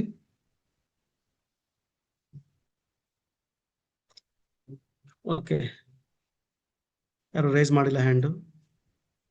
ತುಲಾ ಲಗ್ನ 1, ಸಿಂಹ ಕನ್ಯಾ 12. ಈಗ ನಾವು ತಗೊಳ್ಬೇಕಾಗಿರ್ತಕ್ಕಂಥದ್ದು ಆ ಟೈಮ್ ನಾನು ತಗೊಂಡಾಗ ನಿಮ್ಗೆ ಏನ್ ಸಿಕ್ತು, ನಾನು ತಗೊಂಡದ ಟೈಮಿಗೆ ಲಗ್ನ ತುಲಾ ಲಗ್ನ ಸಿಕ್ಕಿತ್ತು. ತುಲಾ ಲಗ್ನದಿಂದ ತಗೊಂಡಾಗ ನಾನೀಗ ತಲೆ, ಮೆದುಳು, ಮುಖ ಎಲ್ಲ ನಾನು ಫಸ್ಟು ತುಲಾ ಲಗ್ನದಲ್ಲಿ ನೋಡಬೇಕು. ನನ್ನ ತಲೆ ಯಾವ ತರ ಇದೆ, ನನ್ನ ಮೆದುಳು ಯಾವ ತರ ಇದೆ, ಮುಖ ಯಾವ ತರ ಇದೆ ಅಂತೆಲ್ಲ ನಾವು ನೋಡ್ಬೇಕಾಗ್ತದೆ. ಅದೇ ರೀತಿ ಕೆಲವು ಟೈಮ್ ಪ್ರಿಡಿಕ್ಷನ್ಸ್ ಅಲ್ಲಿ ಏನಾಗುತ್ತೆ ಅಂದ್ರೆ, ಈಗ ಮೇಷ ಮತ್ತು ವೃಷಭ ಕೂಡ ನಾವು ತಗೊಳ್ತೀವಿ ತಲೆ ಅಂತ. ಇಲ್ಲಿ 2 ಕನ್ಫ್ಯೂಷನ್ಸು ಯಾವಾಗ್ಲೂ ಇರ್ತಕ್ಕಂಥದ್ದು. ನಾವು ತಲೆ ಮೇಷದಿಂದ ತಗೊಳ್ಬೇಕಾ, ವೃಷಭದಿಂದ ತಗೊಳ್ಬೇಕಾ, ಮೆದುಳು ಅಂದಾಗ, ಮುಖ ಅಂದಾಗ ಯೂಶಲಿ ಈ ನಕ್ಷತ್ರ ನಾಡಿ ನಕ್ಷತ್ರಗಳ ಒಂದು ಎಕ್ಸ್ಪ್ಲನೇಷನ್ ಅಲ್ಲಿ ಕೃತಿಕಾ ನಕ್ಷತ್ರ ಮೊದಲು ಅಂತ ಹೇಳ್ತಾರೆ, ಮತ್ತೆ ಭರಣಿ ನಕ್ಷತ್ರ ಲಾಸ್ಟ್ ಅಂತ ಹೇಳ್ತಾರೆ, ಸೂರ್ಯನಿಂದ ಬರ್ತಕ್ಕಂಥದ್ದು. ಅದಕ್ಕೆ ಈ ಕೃತಿಕಾ ನಕ್ಷತ್ರ ಮೇಷರಾಶಿಯಲ್ಲೂ ನಿಮ್ಗೆ ನಕ್ಷತ್ರಗಳು ಎಕ್ಸ್ಪ್ಲೇನ್ ಮಾಡ್ಬೇಕಾದ್ರೆ ನಕ್ಷತ್ರಗಳ ನಾನು ಎಕ್ಸ್ಪ್ಲೇನ್ ಮಾಡ್ತೀನಿ ಇದನ್ನ. ಈ ಕೃತಿಕಾ ನಕ್ಷತ್ರ 2 ರಾಶಿಯಲ್ಲಿರೋದ್ರಿಂದ, ಮೇಷರಾಶಿ ಮತ್ತು ವೃಷಭ ರಾಶಿಯಲ್ಲಿರೋದ್ರಿಂದ, ಮೇಷರಾಶಿ ಮತ್ತು ವೃಷಭ ರಾಶಿಯಲ್ಲಿ ಇರೋದ್ರಿಂದ ನಾವು ಅದು 2 ಪ್ರಿಡಿಕ್ಷನ್ಸ್ ಟೈಮಲ್ಲಿ ಸ್ವಲ್ಪ 2 ಚೆಕ್ ಮಾಡಿಕೊಂಡು ಪ್ರಿಡಿಕ್ಟ್ ಮಾಡಬೇಕಾಗ್ತದೆ. ಒಂದೇ ನೋಡ್ಕೊಂಡು ಹೋದ್ರೆ ಸ್ವಲ್ಪ ತೊಂದರೆ ಆಗ್ತದೆ ಅಂತ. ಕಾಲಪುರುಷಂದು ನೋಡ್ತಿರ್ಬೇಕಾದ್ರೆ, ಪ್ರಿಡಿಕ್ಷನ್ಸ್ ಮಾಡ್ತಾ ಇರ್ಬೇಕಾದ್ರೆ, ಮತ್ತೆ ನಮ್ಮ ಜಾತಕದ ಕುಂಡಲಿ ರಾಶಿಗಳು ಕೂಡ ನಾವು ನೋಡ್ಕೊಂತಿರ್ಬೇಕಾದ್ರೆ ನಮ್ಗೆ ಏನಾಗುತ್ತೆ ಅಂತ ನಮ್ಗೆ ಗೊತ್ತಾಗ್ತಾ ಇರ್ತದೆ. ಏನ್ ಪ್ರಾಬ್ಲಮ್ ಆಗುತ್ತೆ, ಹೆಂಗಾಗುತ್ತೆ ಅಂತೆಲ್ಲ ಹೇಳ್ತಿರ್ಬೇಕಾಗ್ತದೆ. ನಿಮ್ಗೆ ಅರ್ಥ ಆಗಿದೆ ಅಂತ ಅಂದ್ಕೊಂತೀವಿ. ತುಲಾ ಲಗ್ನ. ಈಗ ತುಲಾ ಲಗ್ನದಿಂದ ಆದ್ಮೇಲೆ ನೆಕ್ಸ್ಟ್ ಕುಂಭ ಲಗ್ನದಿಂದ ತಗೊಂಡಿದ್ದೀನಿ. ಕುಂಭ ಲಗ್ನದಿಂದ ತಗೊಂಡಿರ್ಬೇಕಾದ್ರೂ ಕಾಲಪುರುಷನ 11ನೇ ಭಾವ, ಕುಂಭ ಭಾವ, ಲಾಭಸ್ಥಾನ ಮತ್ತು ಕುಂಭಸ್ಥಾನ 1ನೇ ತಗೊಂಡಾಗ ಅದ್ಭುತವಾಗಿರ್ತದೆ. ಕುಂಭ 1, ಮೀನ 2, ಮೇಷ 3, ವೃಷಭ 4, ಮಿಥುನ 5, ಕಟಕ 6, ಸಿಂಹ 7, ಕನ್ಯಾ 8, ತುಲಾ 9, ವೃಶ್ಚಿಕ 10, ಧನಸ್ಸು 11, ಮಕರ 12, ಕುಂಭ ಮತ್ತೆ 1ಕ್ಕೆ ಬಂತು. ಇಲ್ಲಿ ಮತ್ತೆ ಅಷ್ಟೇ ನಾನು ನಿಮ್ಗೆ ಹೇಳಿದ್ನಲ್ಲ, ನಾವು ಪ್ರಿಡಿಕ್ಷನ್ಸ್ ಮಾಡ್ಬೇಕಾದ್ರೆ ಕುಂಭದಿಂದ ನಾವು ಪ್ರಿಡಿಕ್ಷನ್ ಮಾಡಿಕೊಂಡು ಅದಕ್ಕೆ ವಿಚಾರಿಸ್ಕೊಂಡು ಹೋಗ್ಬೇಕು. ಇಲ್ಲಿ ಕುಂಭ ತಗೊಂಡಾಗ 8ನೇ ಮನೆ ಕನ್ಯಾ ರಾಶಿ ಆಗ್ತದೆ. ವಿಸರ್ಜನಾಂಗಗಳು, ಗುಪ್ತಾಂಗಗಳು ಎಲ್ಲಾನು ಇಲ್ಲಿಂದ ಪ್ರಿಡಿಕ್ಷನ್ಸ್ ಮಾಡ್ಬೇಕಾಗ್ತದೆ. ಭಾಸ್ಕರ್ ಸರ್, ನಿಮ್ ಪ್ರಶ್ನೆ ಲಾಸ್ಟ್ಗೆ ಇಟ್ಕೊಳ್ರಿ, ಫಸ್ಟ್ ನಿಮ್ಮನ್ನೇ ಕೇಳ್ತೀನಿ. 5ನೇ ಮನೆ, 6ನೇ ಮನೆ ಇವೆಲ್ಲ ಮತ್ತೆ ಈ ತರ ಹಾಕೊಂಡು ಹೋಗ್ಬೇಕಾಗ್ತದೆ. ಪ್ರಿಡಿಕ್ಷನ್ಸ್ ಮಾಡ್ಬೇಕಾದ್ರೆ ಕೆಲವು ಟೈಮು ನೀವು ಕುಂಭಲಗ್ನದಲ್ಲಿ ಇರ್ಬೇಕಾದ್ರೂ ನಿಮ್ಗೆ ಏನಾದ್ರು ಹೊಟ್ಟೆ ನೋವು, ಹೊಟ್ಟೆ ಮೇಲೆ ಭಾಗದ ಯಕೃತ್ತು ಏನಾದ್ರು ಇಶ್ಯೂ ಆಗಿದ್ರೆ ಮಿಥುನ ನೋಡ್ಬೇಕಾದ್ರೆ ಮಿಥುನದ ಜೊತೆಲೂ ನಾವು ಸಿಂಹನೂ ಕೆಲವು ಟೈಮ್ ನೋಡ್ಕೊಬೇಕಾಗ್ತದೆ. ಕಾಲಪುರುಷಂದು ಇಲ್ಲೂ ಅಫೆಕ್ಟ್ ಆಗಿದ್ರೆ ಕೆಲವು ಟೈಮ್ ಪ್ರಿಡಿಕ್ಷನ್ಸ್ ಅಲ್ಲಿ ತೊಂದರೆ ಆಗ್ತಿರ್ತದೆ. ಇದು ಒಂಥರ ಗೋಲ್ಡನ್ ರೂಲ್ ತರ. ನಾವು ಜ್ಯೋತಿಷ್ಯ ಹೇಳ್ತಿರ್ಬೇಕಾದ್ರೆ ನಮ್ಮ ಜಾತಕದ 5ನೇ ಸ್ಥಾನ ನೋಡ್ಕೊಂಡು ಕಾಲಪುರುಷನ 5ನೇ ಸ್ಥಾನ ನೋಡ್ಕೊಂಡಾಗ ಈ ವೈದಿಕ ಜ್ಯೋತಿಷದಲ್ಲಿ ಪ್ರಿಡಿಕ್ಷನ್ಸ್ ಚೆನ್ನಾಗಿ ಬರ್ತದೆ. ಇದು ಅವರ ಒಂದು ಅನುಭವಕ್ಕೆ ಬಿಟ್ಟಿರ್ತಕ್ಕಂಥದ್ದು. ಈಗ ಮನನ ಕೆಲಸ ನೀವು ಈಗ ಮನೆಯಲ್ಲಿ ನೀವು ಮಾಡ್ಬೇಕಾಗಿರ್ತಕ್ಕಂಥದ್ದು, ನಾನೀಗ 3 ರಾಶಿಗೆ 4 ರಾಶಿಗೆ ಎಕ್ಸ್ಪ್ಲೇನ್ ಮಾಡಿದ್ದೀನಿ. ಮೇಷ, ಕಟಕ, ತುಲಾ ಮತ್ತು ಕುಂಭಕ್ಕೆ. ಮಿಕ್ಕಿದ ರಾಶಿಗಳಿಗೂ ಈಗ ಓದೋ ಕ್ಲಾಸಲ್ಲಿ ಕೊಟ್ಟಿರ್ತಕ್ಕಂಥ ಮನನ ಕೆಲಸಗಳು ತುಂಬಾ ಜನ ಬರೆದು ಕಳಿಸಿದ್ದೀರಾ, ಟೆಲಿಗ್ರಾಮ್ ಚಾನಲ್ಸ್ ಅಲ್ಲಿ ಕಳಿಸಿದ್ದೀರಾ, ನನ್ಗೆ ವಾಟ್ಸಪ್ ಮಾಡಿದ್ದೀರಾ. ಅವ್ರದ್ದೆಲ್ಲ ತುಂಬಾ ಚೆನ್ನಾಗಿ ಬಂದಿದೆ, ಎಲ್ಲ ಚೆನ್ನಾಗಿ ಮಾಡಿದ್ದೀರಾ. ಇದನ್ನು ಅಷ್ಟೇ. ಈಗ ಪ್ರತಿಯೊಂದಕ್ಕೂ ನೀವು ಸ್ವಲ್ಪ ಮನನ ಕೆಲಸ ಮಾಡಿದ್ರೆ ವೃಷಭಕ್ಕೆ, ಮಿಥುನಕ್ಕೆ, ಸಿಂಹ, ಕನ್ಯಾ, ವೃಶ್ಚಿಕ, ಧನಸ್ಸು, ಮಕರ, ಮೀನಕ್ಕೆಲ್ಲ ನಿಮ್ಗೆ ಪ್ರಾಕ್ಟೀಸ್ ಆಗುತ್ತೆ. ಓಕೆ, ಈ ಲಗ್ನ ಬಂದಾಗ ನಾವು ಈ ತರ ಕ್ಯಾಲ್ಕುಲೇಟ್ ಮಾಡ್ಕೊಳ್ಬೇಕು, ಈ ಲಗ್ನಕ್ಕೆ ಈ ಭಾವಕಾರಕತ್ವಗಳು, ಈ ರಾಶಿಗಳು ಇವೆಲ್ಲ ಅಂತ ನಾವು ತಗೊಳ್ಬೋದು ಅಂತೆಲ್ಲ ನಾವು ಚೆಕ್ ಮಾಡ್ಕೊಬೇಕಾಗ್ತದೆ. ದಯವಿಟ್ಟು ಈ ಮರಣ ಕೆಲಸ ಮಾಡಿ ಕಳಿಸ್ಕೊಡಿ ಅಂತ ನಾನು ಕೋರ್ತೀನಿ. ಈ ಮರಣ ಕೆಲಸ ಜ್ಞಾಪಕ ಇಟ್ಕೊಳ್ಳಿ ಸರ್. ಈಗ ನಿಮ್ಗೆ ಇನ್ನೊಂದು ವಿಚಾರ ಏನಪ್ಪಾ ಅಂದ್ರೆ, ಸಿಹಿ ಸುದ್ದಿ ನಿಮ್ಗೆಲ್ಲ ಗೊತ್ತೇ ಇದೆ. ಬೇರೆ ಕ್ಲಾಸ್ ಮಾಡಿ ಅಂತ ಒಂದಷ್ಟು ಜನ ವಿದ್ಯಾರ್ಥಿಗಳು ಕೇಳ್ತಿದ್ರು. ಕೆಲವು ಕಾರಣಾಂತರಗಳಿಂದ ನಾವು ಕವಡೆಶಾಸ್ತ್ರ ಸೆಪ್ಟೆಂಬರ್ ಬದಲು ನವೆಂಬರ್ ಇಲ್ಲ ಡಿಸೆಂಬರ್ ಅಲ್ಲಿ ಮಾಡ್ತೀನಿ. 1-2-3 ತಿಂಗಳು ಲೇಟ್ ಆಗುತ್ತೆ ಬೇರೆ ಕೆಲಸಗಳು ನಿಮಿತ್ತದಿಂದ, ಒತ್ತಡದಿಂದ. ಅದಕ್ಕೆ ಈ ಮುಹೂರ್ತ ಕೋರ್ಸ್ ಉನ್ನತ ಮಟ್ಟದ್ದು ಅಡ್ವಾನ್ಸ್ಡ್ ಮುಹೂರ್ತ ಕ್ಲಾಸಸ್ ತಗೊಳ್ತಾ ಇದ್ದೀನಿ. ಅಡ್ವಾನ್ಸ್ಡ್ ಮುಹೂರ್ತ ಕ್ಲಾಸಸ್ ಅಲ್ಲಿ ನಿಮಗೆ ಇದು ಪೇಯ್ಡ್ ಕ್ಲಾಸಸ್ ಇರುತ್ತೆ. ಆಮೇಲೆ ನಿಮಗೆ 15 ಕ್ಲಾಸ್ ಮೇಲೆ ಇರ್ತದೆ. ತರಗತಿ ಸ್ಟಾರ್ಟಿಂಗ್ 3ನೇ ಸೆಪ್ಟೆಂಬರ್ 2026. ಪ್ರತಿ ವಾರ ಬುಧವಾರ ಗುರುವಾರ 2 ಕ್ಲಾಸ್ ಇರ್ತದೆ. ನಾನು 2 ಕ್ಲಾಸ್ ಬ್ಯಾಕ್ ಟು ಬ್ಯಾಕ್ ಇಟ್ಕೊಳಕ್ ಕಾರಣ ಇದು ಮುಹೂರ್ತಗಳಾಗಿರೋದ್ರಿಂದ ಸ್ವಲ್ಪ ಕ್ಯಾಲ್ಕುಲೇಷನ್ಸ್ ಎಲ್ಲ ಇರ್ತದೆ, ಎಲ್ಲರಿಗೂ ಚೆನ್ನಾಗಿ ತಲೆಗತ್ತಾನೆ ಅಂತ ಒಂದು. ಎರಡನೇದು ಏನಾದ್ರು ಡೌಟ್ಸ್ ಇದ್ರು ಇಮಿಡಿಯೇಟ್ ಆಗಿ ಅವಾಗ ಕ್ಲೋಸ್ ಮಾಡ್ಬೋದು ಅಂತ. ಮತ್ತೆ ಮೂರನೇದು ಬಂದ್ಬಿಟ್ಟು ಬುಧವಾರ ಸ್ವಲ್ಪ ಗಣಿತ ಚೆನ್ನಾಗಿ ತಲೆಗೆ ಹೋಗುತ್ತೆ, ಮತ್ತೆ ಗುರುವಾರನೂ ಅಷ್ಟೇ ನಮ್ಮ ಜ್ಯೋತಿಷ್ಯ ಸ್ವಲ್ಪ ಸಂಪ್ರದಾಯಗಳಿಗೆ ತುಂಬಾ ಒಳ್ಳೇದು ಅಂತ. ಅದಕ್ಕೆ ಮುಹೂರ್ತ ಕ್ಲಾಸಸ್ಸು ಸ್ಪೆಸಿಫಿಕ್ ಆಗಿ ಬುಧವಾರ ಗುರುವಾರ ಇಟ್ಕೊಂಡಿದ್ದೀನಿ. ಇದು 1.5 ಅವರ್ ಕ್ಲಾಸು, 8ರಿಂದ 9 ಕ್ಲಾಸು. ತುಂಬಾ ಎಲ್ಲಾ ವಿಚಾರದಲ್ಲಿ ಸುಮಾರು 70-80 ವಿಚಾರಗಳಲ್ಲಿ ನನ್ನ ಹತ್ರ ನೋಟ್ಸ್ ಇದೆ ಮುಹೂರ್ತದ್ದು. ನನ್ನ ಕೈಲಿ ಎಷ್ಟಾಗುತ್ತೋ ಅಷ್ಟು ನಾನು ಹೇಳ್ಕೊಡ್ತೀನಿ, ಅರ್ಥ ಮಾಡಿಸ್ತೀನಿ. ನಿಮಗೆ ಉದ್ಯೋಗ ಇರ್ಬೋದು, ವ್ಯವಹಾರಗಳಿರ್ಬೋದು, ಬ್ಯಾಂಕ್ ಖಾತೆಗಳು, ಜನನ ಮುಹೂರ್ತಗಳು, ಶಸ್ತ್ರಚಿಕಿತ್ಸೆಗಳು, ಕೇಶಮುಂಡನಗಳು, ಔಷಧಿ ತಗೊಳ್ತಕ್ಕಂಥ ಯಾವಾಗ ಈ ಕರಣಗಳು ವಾರಗಳೆಲ್ಲ ಯಾವ ಥರ ಯೂಸ್ ಮಾಡ್ತಕ್ಕಂಥದ್ದು ಇವೆಲ್ಲ ಹೇಳ್ಕೊಡ್ತೀನಿ. ಇವಾಗ ಜ್ಯೋತಿಷ್ಯ ನಾನು ಈಗೇನು ಬೇಸಿಕ್ ಕ್ಲಾಸಸ್ ಮಾಡ್ತಾ ಇದ್ದೀನಿ, ಇದರಲ್ಲಿ ಮುಹೂರ್ತಗಳು ಬರ್ತದೆ. ಆದರೆ ಇದರಲ್ಲಿ ಈಗ ಅಡ್ವಾನ್ಸ್ಡ್ ಕ್ಲಾಸಸ್ ನಿಮಗೆ ಆಗ್ಲೇ ಹೇಳಿದೆ, ಎಲ್ಲಾ ಮುಹೂರ್ತಗಳು ನಾನು ಜ್ಯೋತಿಷ್ಯ ಗೊತ್ತಿಲ್ಲದವ್ರಿಗೆ ಹೇಳ್ಕೊಟ್ರೆ ತುಂಬಾ ಕಷ್ಟ ಆಗ್ತದೆ ಅಂತ. ಇಲ್ಲಿ ಪ್ರಿಡಿಕ್ಷನ್ಸ್ಗೆ ಅದಕ್ಕೆಲ್ಲೂ ಈ ಮುಹೂರ್ತಗಳು ತುಂಬಾ ಇಂಪಾರ್ಟೆಂಟ್, ತುಂಬಾ ಚೆನ್ನಾಗಿ ಆಗ್ಬರ್ತದೆ. ಇವತ್ತಿನ ಕಾಲದಲ್ಲಿ ಆ ಮುಹೂರ್ತ ಹೆಂಗೆ ಈ ಮುಹೂರ್ತ ಹೆಂಗೆ ಅಂತ ಹೇಳ್ಕೊಡೋದು ತುಂಬಾ ಕಡಿಮೆ. ಏನಿದ್ರು ನಮ್ಗೆಲ್ಲಾ ಕಡೆ ಸಿಗ್ತಕ್ಕಂಥದ್ದು ಷೋಡಶ ಕರ್ಮಗಳಿಗೆ. ಈ ಜನನ ನಂತರ 16 ಕರ್ಮಗಳಿದೆಯೋ ಷೋಡಶ ಸಂಸ್ಕಾರಗಳು ಅಂತ ಹೇಳ್ತೀರಿ.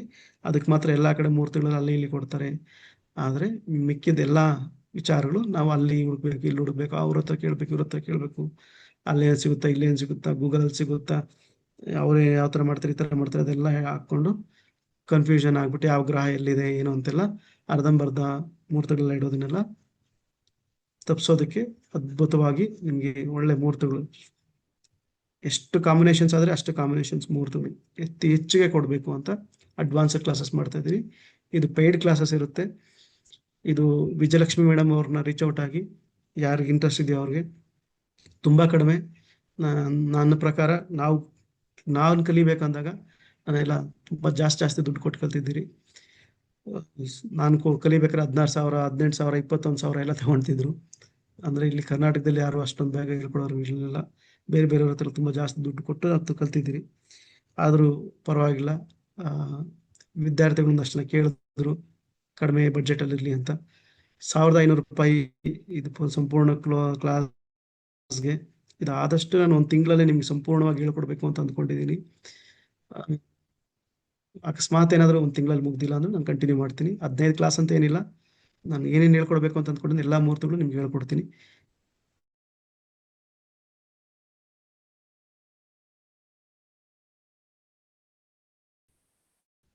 ಎಲ್ಲ ಹೇಳ್ಕೊಟ್ಬಿಟ್ಟು ನಿಂತರಣೆ ಸರ್ಟಿಫಿಕೇಟ್ ಕೋರ್ಸ್ ಮಾಡೋಣ ಅಂತ ಲಕ್ಷ್ಮಿ ಮೇಡಮ್ ಅವರು ರೀಚ್ ಔಟ್ ಆಗಿ, ಅವ್ರ ನಂಬರು ಇದು ಪೋಸ್ಟರ್ ಇದೆ.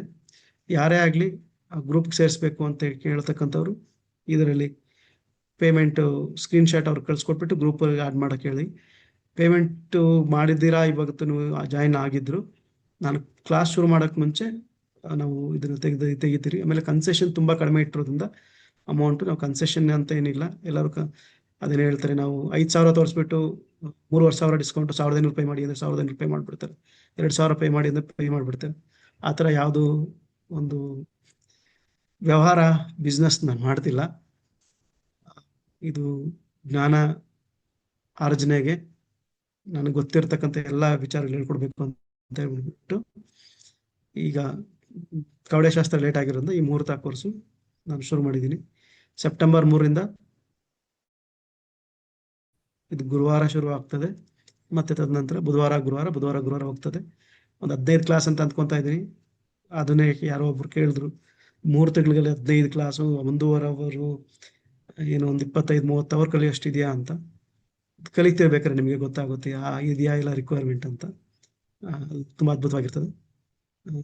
ಯಾರಿಗೆ ಇಂಟ್ರೆಸ್ಟ್ ಇದ್ರು, ನಿಮ್ಗೆ ಯಾರೇ ಸ್ನೇಹಿತರಿದ್ರು ಯಾರಾದ್ರೂ ಸೇರಿಸಿ, ಎಲ್ಲಾರ್ಗೂ ಒಳ್ಳೇದಾಗ್ಲಿ. ಎಲ್ಲ ಆ ಮಹಾಲಕ್ಷ್ಮಿ ಕೃಪಾ ಕಟಾಕ್ಷ ಎಲ್ಲರಿಗೂ ಸಿಗ್ಲಿ, ಮುಹೂರ್ತಗಳು ಒಳ್ಳೆ ಜ್ಞಾನ ಸಿಗ್ಲಿ, ನಿಮ್ಮಿಂದ ಒಂದಷ್ಟು ಜನಕ್ಕೆ ಮುಹೂರ್ತಗಳು ಕೊಟ್ಟು ಅವ್ರ ಜೀವನನು ಚೆನ್ನಾಗಾಗ್ಲಿ ಅಂತ ಈ ಮುಹೂರ್ತ ಕೋರ್ಸ್ ಶುರು ಮಾಡಿದ್ದೀನಿ. ವಿಜಯಲಕ್ಷ್ಮಿ ಮೇಡಮ್ ಅವ್ರ ನಂಬರು ಇಲ್ಲಿ ಕೆಳಗಡೆ ಕೊಟ್ಟಿದ್ದೀರಿ, 8310206595. ಅವ್ರಿಗೆ ಮೆಸೇಜ್ ಮಾಡಿ, ಅವ್ರಿಗೆ ಪೇಮೆಂಟ್ ಸ್ಕ್ರೀನ್ಶಾಟ್ ಕಳಿಸ್ಕೊಡಿ, ಗ್ರೂಪ್ಗೆ ಅವ್ರು ಆಡ್ ಮಾಡ್ತಾರೆ. ನಿಮ್ಗೆ ಯಾವುದೇ ವಿಚಾರ ಬೇಕು ಅಂದ್ರು, ಯಾವುದೇ ಒಂದು ಪ್ರಶ್ನೆ ವಿವರಣೆ ಬೇಕು ಅಂದ್ರು ನೀವು ನನಗೆ ವಾಟ್ಸಪ್ ಮಾಡ್ಬೋದು, ವಿಜಯಲಕ್ಷ್ಮಿ ಮೇಡಮ್ ಅವ್ರಿಗೆ ವಾಟ್ಸಪ್ ಮಾಡ್ಬೋದು. ಯಾರೆಲ್ಲಾದರೂ ನೀವು ಮಾಡಿದ್ರೆ ನಾವಿಬ್ರು ನಿಮಗೆ ವಿವರ ಕೊಡ್ತೀರಿ. ಈಗ ಮುಂದಕ್ಕೆ ಹೋಗ್ಬೇಕಾದ್ರೆ ನಿಮಗೆ ಇಲ್ಲ, ಈಗ ನೆಕ್ಸ್ಟ್ ಕೋರ್ಸ್ ಸ್ವಲ್ಪ ಚೇಂಜ್ ಆಗ್ತದೆ, ಅಂದ್ರೆ ಬೇರೆ ಹೇಳೋದ್ರಿಂದ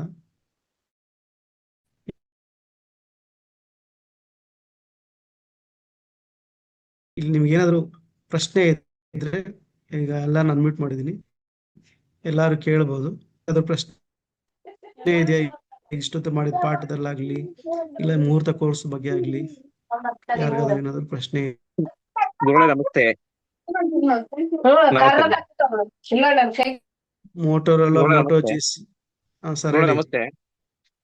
ಇಲ್ಲ, ನನಗೆ ಅದೇ ನೀವು ಕಟಕದ ಲಗ್ನದಿಂದ ಲಾಸ್ಟ್ ಅಲ್ಲಿ ಕ್ವಶನ್ ಕೇಳಿದ್ದು ತುಂಬಾ ಅದ್ಭುತವಾಗಿ ಇವತ್ತು ಅರ್ಥ ಆಗಿದೆ. ನಾವೆಲ್ಲ ಏನ್ ಅನ್ಕೊಂಡಿದ್ವಿ ಅಂದ್ರೆ ಮೇಷ ಇಂದನೇ ನಾವು ಎಣಿಸ್ಬೇಕು ಅಂತ ಅನ್ಕೊಂಡಿದ್ವಿ. ಯಾಕಂದ್ರೆ ಮೇಷ ಬಂದ್ಬಿಟ್ಟು ಅಧಿಪತಿ ಕುಜ, ಮತ್ತೆ ವೃಷಭಕ್ಕೆ ಶುಕ್ರ, ಈಗೇನ ತಳ್ಕೋಬೇಕು ಅನ್ಕೊಂಡಿದ್ವಿ. ಇವತ್ತು ಅದ್ಭುತವಾಗಿ ಹೇಳ್ಕೊಟ್ಟಿದ್ದೀರಿ ಗುರುಗಳೇ, ಧನ್ಯವಾದಗಳು. Thank you sir. ಪ್ರಶ್ನೆ ಇದ್ರೆ ಈಗ ಥ್ಯಾಂಕ್ ಯು ಸರ್. ಪ್ರಶ್ನೆ ಇದ್ರೆ ಮಾತ್ರ ಈಗ ಹೇಳಿ, ಆಮೇಲೆ ಮಿಕ್ಕಿದ್ದು ಕ್ಲಾಸ್ ಆದ್ಮೇಲೆ 11 ಗಂಟೆ ಆದ್ಮೇಲೆ ಇದು ಪ್ರಶ್ನೆಗಳೆಲ್ಲ ಡಿಸ್ಕಸ್ ಮಾಡೋಣ sir. Thank you Ratnakar sir, ಒಳ್ಳೆ ವರ್ಡ್ಗಳಿಗೆ. ವಾಯ್ಸ್ ತುಂಬಾ ಬ್ರೇಕ್ ಆಗ್ತಿದೆ ಇವತ್ತು. ಅದು ಮೋಸ್ಟ್ಲಿ ಇವತ್ತು ಮಳೆ ಸ್ವಲ್ಪ ಈಗ ತಾನೇ ಆಚೆ ಬೀಳ್ತಿದೆ, ಅದಕ್ಕೇನು ಸ್ವಲ್ಪ ತೊಂದರೆ ಆಗ್ತಿರ್ಬೋದೇನೋ ಮೇಡಮ್. ರವಿಕುಮಾರ್ ಸರ್, ನಿಮ್ ಪ್ರಶ್ನೆ? ಗುರುಗಳೇ ನಮಸ್ತೆ. ಗುರುಗಳೇ, ವಿದೇಶ ಪ್ರಯಾಣ 12ನೇ ಮನೆ ಅಂತಾರೆ, 9ನೇ ಮನೆನೂ ನೋಡ್ಬೇಕಾ ಅಂತ. 9ರಲ್ಲಿ ಏನಿರ್ಬೇಕು, 12ರಲ್ಲಿ ಏನಿರ್ಬೇಕು? 3, 9, 12 3 ಕಾಂಬಿನೇಷನ್ ನೋಡ್ತೀರಿ ಸರ್. ಅದು ನಿಮ್ ಪ್ರಿಡಿಕ್ಷನ್ ಸರ್ ಕೆಲವು ಹೇಳ್ಕೊಡ್ತೀನಿ. ಓಕೆ ಗುರುಗಳೇ, ನೀವು ಕಂಟಿನ್ಯೂ ಮಾಡಿ, ಆಮೇಲೆ ಓಕೆ. ಇದ್ರದ್ದು ಏನಿದ್ರು ಆಮೇಲೆ ನೋಡೋಣ ಸರ್. ನೋಡಿ, ಈಗ ಒಂದು ಅದ್ಭುತವಾದಂತ ಟಾಪಿಕ್ ನನ್ಗೆ ಹೇಳ್ತಿದ್ದೆ, ರಾಶಿ ಲಕ್ಷಣಗಳು, ಸ್ವರೂಪಗಳು ಅಲ್ವಾ? ಯಾರೋ ನನ್ನ ಪ್ರಶ್ನೆ ಮಾಡ್ತಿದ್ರು, ಸರ್ ಅದನ್ನ ಮೇಷ ಅಂತ ಯಾಕೆ ಕರೀತಾರೆ, ಅದನ್ನ ವೃಷಭ ಅಂತ ಯಾಕೆ ಕರೀತಾರೆ ಅಂತ. ಋಷಿ ಮುನಿಗಳು ಕುತ್ಕೊಂಡು ಜಪ ಮಾಡ್ಬೇಕಾದ್ರೆ, ಅವರು ದಿವ್ಯ ದೃಷ್ಟಿಯಿಂದ ನೋಡ್ಬೇಕಾದ್ರೆ, ಅವರಿಗೆ ಕಣ್ಣಿಗೆ ಆ ನಕ್ಷತ್ರ ಪುಂಜ, ಯಾವುದೇ ಒಂದು ರಾಶಿ ಆಗ್ಲಿ, ಅದು ಒಂದು ನಕ್ಷತ್ರ ಅಲ್ಲ, ಅದು ಗುಂಪು ನಕ್ಷತ್ರ ಪುಂಜ, ನಕ್ಷತ್ರ ಗುಂಪುಗಳು ಎಲ್ಲಾ ಸೇರಿಸಿ ಅದು ಬೆಳಕು ನಮ್ಮ ಮೇಲೆ ಬೀಳ್ತಿರ್ಬೇಕಾದ್ರೆ ಅದನ್ನ ರಾಶಿ ಅಂತ ಕರೆದ್ರು. ಇಲ್ಲಿ ನೋಡಿ, ನಿಮ್ಗೆ ಲೆಫ್ಟ್ ಸೈಡ್ ಅಲ್ಲಿ ಕೊಟ್ಟಿದ್ದೀನಿ ಒಂದು ಚಿತ್ರ, ಅದು ಇಂಗ್ಲಿಷ್ ಅಲ್ಲಿ ಇದೆ, ಅದನ್ನ ಕನ್ನಡಗೆ ಆದಷ್ಟು ತರ್ಜುಮೆ ಮಾಡಿದ್ದೀನಿ. ಲೈಕ್ ಆ ಚಿತ್ರನ ಅದೆಲ್ಲ ಅಡಿಷನ್ಸ್ ಎಲ್ಲ ಕೊಟ್ಟು ಆ ಋಷಿ ಮುನಿಗಳಿಗೆ ಕಾಣಿಸಿದ್ದು ಇದು ಮೇಷದ, ಆವಾಗ ಪಟ್ಲಿಗಳು ಟಗರುಗಳೆಲ್ಲ ಮೇಷಗಳು ಇರ್ತಾ ಇದ್ವಲ್ಲ, ಅವುಗಳು ಒಂದು ತಲೆ ಮತ್ತು ಅಲ್ಲಿ ನೋಡ್ತಿರ್ಬೇಕಾದ್ರೆ ಅದ್ರ ಮೇಲೆ ಕೊಂಬುಗಳು ಅವ್ರ ಜನರಿಗೆ ಕಾಣಿಸ್ತು, ಋಷಿಗಳಿಗೆ. ಅದನ್ನ ಆಗಿನ ಕಣ್ಣೆ ಕಾಣಿಸ್ತಕ್ಕಂಥ ಜನಸಾಮಾನ್ಯರಿಗೆ ಯಾವ ತರ ಅರ್ಥ ಆಗ್ತದೆ ಅಂತ ಅದನ್ನ ಮೇಷರಾಶಿ ಅಂತ ಕರೆದ್ರು. ಈ ತರ ಕಾಣಿಸ್ತದೆ, ಚೆನ್ನಾಗಿರ್ತದೆ ಅಂತ. ಇದರಲ್ಲಿ ಎಷ್ಟು ನಕ್ಷತ್ರ ಇದೆ ನೀವು ನೋಡ್ತಿರ್ಬೇಕಾದ್ರೆ, ಮೇಷದಲ್ಲಿ 1, 2, 3, 4, 5, 6, 7, 8, 9 ನಕ್ಷತ್ರ. ಆದ್ರೆ ಕೆಲವು ಕಡೆ ಇದನ್ನ 1, 2, 3, 4, 5, 6 ನಕ್ಷತ್ರ ಅಂತ ಕೂಡ ಹೇಳ್ತಾರೆ. ಆತರ ನೋಡಿದಾಗ ನಿಮ್ಗೆ ಕಾಣಿಸುತ್ತೆ. ಆದ್ರೆ ಇದು 7ರಿಂದ 9 ನಕ್ಷತ್ರ ಇರ್ತಕ್ಕಂಥ ಒಂದು ನಕ್ಷತ್ರ ಪುಂಜ, ನಕ್ಷತ್ರ ಗುಂಪು. ಅದಕ್ಕೆ ಇದನ್ನ ಮೊದಲನೇದು ಮೇಷರಾಶಿ ಅಂತ ಹೇಳಿದ್ರು. ಈ ಮೇಷರಾಶಿ ಇಂದ ಏನು ಅದೊಂದು 2 ಕಾಲ ದಿನ ಕಂಟಿನ್ಯೂಸ್ ಆಗಿ ಸೂರ್ಯನ ಬೆಳಕು ನಮ್ಮ ಮೇಲೆ ಬರ್ತಿರ್ತದ, ಅದು ಮೇಷರಾಶಿಯಿಂದ ನಮ್ಮ ಮೇಲೆ ಬೇರೆ ನಕ್ಷತ್ರಗಳಿಂದ ಬೀಳ್ತಿರ್ತಕ್ಕಂಥದ್ದು, ಚಂದ್ರನ ಮೇಲೆ ಬಿದ್ದು ಅದನ್ನ ನಮಗೂ ಬರ್ತಿರ್ತಕ್ಕಂಥದ್ದು, ಅದನ್ನ ಮೇಷರಾಶಿ ಅಂತ ಕರೆದು.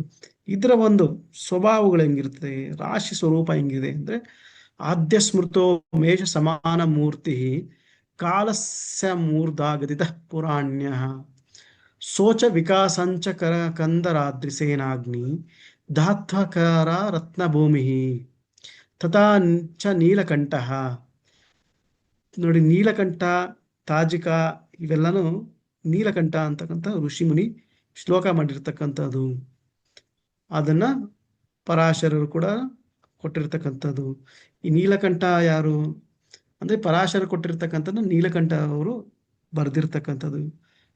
ಅದನ್ನ ಬಂದಿರ್ತಕ್ಕಂಥದ್ದು ಪರಾಶರ ಋಷಿಗಳು ಅವ್ರು ಬರಿತಿರ್ಬೇಕಾದ್ರೆ ಅವರ ಒಂದು ಸ್ಮೃತಿಗಳು ಎಲ್ಲಾ ಅವ್ರ ಕೈಯಲ್ಲೇ ಬರೆಯಕ್ಕಾಗಿಲ್ಲ, ಶಿಷ್ಯಂದರು ಬರ್ದಿರ್ತಕ್ಕಂಥದ್ದು, ಇಲ್ಲ ಅವ್ರಿಗೆ ಶಿಷ್ಯಂದ್ರಿಗೆ ಕೊಟ್ಟಿರ್ತಕ್ಕಂಥದ್ದು ಬರ್ದಿರ್ತಕ್ಕಂಥದ್ದು. ಈಗ ನಿಮ್ಗೆಲ್ಲ ಗೊತ್ತೇ ಇರ್ತದೆ ಏನು, ಈಗ ಬುದ್ಧ ಮಾಡಿದ ಬೋಧನೆಗಳನ್ನ ಅವ್ರ ಅನುಯಾಯಿಗಳು ಬರೆದು ಅದನ್ನ ಬೌದ್ಧ ಧರ್ಮ ಅಂತ ಮಾಡಿದ್ರು. ಕ್ರೈಸ್ತನ ಧರ್ಮ ಅನುಯಾಯಿಗಳೆಲ್ಲರೂ ಅವ್ರು ಮಾಡ್ತಕ್ಕಂತಹ ಬೋಧನೆಗಳೆಲ್ಲಾನು ಬೈಬಲ್ ಅಂತ ಬರೆದು ಮಾಡಿದ್ರು. ಅದೇ ತರನೇ ಅವ್ರ ಅರ್ಥ ಇರ್ತಕ್ಕಂಥ ಎಷ್ಟು ತುಂಬಾ ಜನ ಶಿಷ್ಯಂದರು ಇದನ್ನ ಬರೆದಿರ್ತಕ್ಕಂಥದ್ದು. ಇದರಲ್ಲಿ ತಥಾಚ ನೀಲಕಂಠ ಪೂರ್ಮಾಶ್ಚ ರೋಗ್ನಿ ಸುದೃಢಶ್ಚ ತುಷ್ಟಾತ್ ಪ್ರಕೋಪಷ್ಟಿತೋ ತೀರೋಪದಿರುಗ್ರಹ ಪೀತೋದೀನಂ ಪ್ರಾಗ್ವಿ ಪತೋದಯೋಲ ಸಂಘ ಪ್ರಜೋರಕ್ಷ ಸಮೋಜಾಹ. ಇದು ತಾತ್ಪರ್ಯ ಏನಪ್ಪಾ ಅಂದ್ರೆ, ಮೇಷ ಸಮಾನ ಶರೀರ ಈಕ್ವಲ್ ಆಗಿ ಒಳ್ಳೆ ಕಟ್ಟುಮುಟ್ಟಾಗಿರ್ತಕ್ಕಂಥದ್ದು. ಕಾಲಪುರುಷನ ಶಿರೋಭಾಗ ಪ್ರಕಾಶಮಾನ, ಬೆಟ್ಟದ ತುದಿಯಲ್ಲಿ ಸಂಚಾರ. ನೋಡಿ, ಮೇಷ ಯಾವಾಗ್ಲೂ ಅಷ್ಟೇ, ಯಾಡು ಈ ಟಗರು ಎಲ್ಲ ಏನಿದೆಯಲ್ಲ ಯಾವ ಕಡೆ ಹೋಗ್ತಿರ್ತದೆ, ಮೇಷ ಕಾಡುಗಳಲ್ಲಿ ಮೇಯೋದಕ್ಕೆ ಚೆನ್ನಾಗಿ ಹೋಗ್ತಿರ್ತದೆ, ಬೆಟ್ಟದ ತುದಿಯಲ್ಲಿ ಮೇಷ ಹತ್ತಿರ್ತದೆ. ಇದೆಲ್ಲಾನು ಆ ಸಂಚಾರ ಯಾವ ಕಡೆ ಇರ್ತದೆ ಆ ಕಡೆ ಇರ್ತದೆ. ಕಳ್ಳ ಅಗ್ನಿಧಾತು, ಇಲ್ಲಿ ಒಂಥರ ಕಳ್ಳ ಅಗ್ನಿಧಾತು ಅಂದ್ರೆ ಇಲ್ಲಿ ಬೆಂಕಿ, ಇದು ಅಗ್ನಿ ರಾಶಿ ಅಂತ. ರತ್ನ ಭೂಮಿ ರಾಶಿ. ಮೇಷರಾಶಿ ಸ್ವಭಾವ ಪುರುಷ ರಾಶಿ ಚರ ರಾಶಿ. ಅಗ್ನಿ ರಾಶಿ ದೃಢಾಂಗ, ಚತುಷ್ಪಾದ ರಕ್ತವರ್ಣ, ಉಷ್ಣ ಸ್ವಭಾವ, ಮಹಾಶಬ್ದ, ಪರ್ವತ ಸಂಚಾರಿ. ಎಲ್ಲಿ ಈ ಪರ್ವತ ಸಂಚಾರಿ ಈ ಲಕ್ಷಣಗಳೆಲ್ಲ ಎಲ್ಲಿ ಬರ್ತದೆ ಅಂದ್ರೆ, ಸ್ವಾಮಿ ನಮ್ಮ ಹತ್ರ ಏನೋ ಒಂದು ಐಟಮ್ ಕಳ್ದೋಗ್ಬಿಟ್ಟದೆ ಸ್ವಾಮಿ ಅಂತ ಬರ್ತಾರಲ್ಲ, ಆವಾಗ ಎಲ್ಲಿ ಕಳ್ದೋಗ್ಬಿಟ್ಟದೆ ಎಲ್ಲ ಹೋಯ್ತು ಅಂತ ಹೇಳಿದಾಗ, ಓ ಇದು ಇಲ್ಲೋಗಿದ್ಯಾ ಅಲ್ಲೋಗಿದ್ಯಾ ಅಂತ ಹೇಳ್ಬಿಟ್ಟು ಇವೆಲ್ಲ ನಮ್ಗೆ ಲಕ್ಷಣಗಳು ಕಾಣಿಸ್ತಾ ಹೋಗ್ತದೆ. ಪರ್ವತ ಸಂಚಾರಿ ಉಗ್ರ. ಮತ್ತೆ ಇವ್ರ ಮನೆ ಹತ್ರ ಹೆಂಗಿರ್ತದೆ, ಏನು ಇವ್ರಿಗೆ ಯಾವ್ದು ಇಷ್ಟ, ಪ್ಲೇಸಸ್ ಹೋಗ್ಬೇಕಾದ್ರೆ ಪ್ರಯಾಣ ಹೋಗ್ಬೇಕಾದ್ರೆ ಇವೆಲ್ಲನೂ ನೋಡ್ಬೋದು. ದಿವಾಬಲಿ ನೋಡಿ, ಇಲ್ಲಿ ರಾತ್ರಿ ಬಲಿ ದಿವಾಬಲಿ ಅಂದ್ರೆ ಈ ರಾಶಿಗಳಿಗೆ ಯಾವಾಗ ಬಲ ಜಾಸ್ತಿ ಇರ್ತದೆ ಅಂತ. ಈ ರಾಶಿಯಲ್ಲಿ ಹುಟ್ಟಿರೋರ್ಗೆ, ಮೇಷರಾಶಿಯಲ್ಲಿ ಹುಟ್ಟಿರೋರ್ಗೆ ದಿವಾಬಲಿ ಅಂದ್ರೆ ಹಗಲು ಬಲ ಜಾಸ್ತಿ. ಪೂರ್ವ ದೀಕ್ಷಾಮಿ ಇವ್ರಿಗೆ ಪೂರ್ವ ದಿಕ್ಕು. ವಿಷಮೋದಯ ಅಲ್ಪಸಂಗ, ಅಲ್ಪ ಪ್ರಜಾ, ಕಾಂತಿರಹಿತ, ಇವ್ರ ಮುಖದಲ್ಲಿ ಕಳೆ ಸ್ವಲ್ಪ ಕಡಿಮೆ ಇರ್ತದೆ, ಅಲ್ಪಸಂಗ ಅಲ್ಪ ಪ್ರಜೆಗಳು ಮಾಡ್ತಾರೆ. ಕ್ಷತ್ರಿಯ ವರ್ಣ, ಇವ್ರು ಕ್ಷತ್ರಿಯರು ವರ್ಣದಲ್ಲಿ, ಇವ್ರು ಯುದ್ಧಕ್ಕೆ ಯಾವಾಗಲೂ ಸಿದ್ಧವಾಗಿರ್ತಾರೆ ಅಂತೆಲ್ಲ ಹೇಳ್ತಕ್ಕಂಥದ್ದು.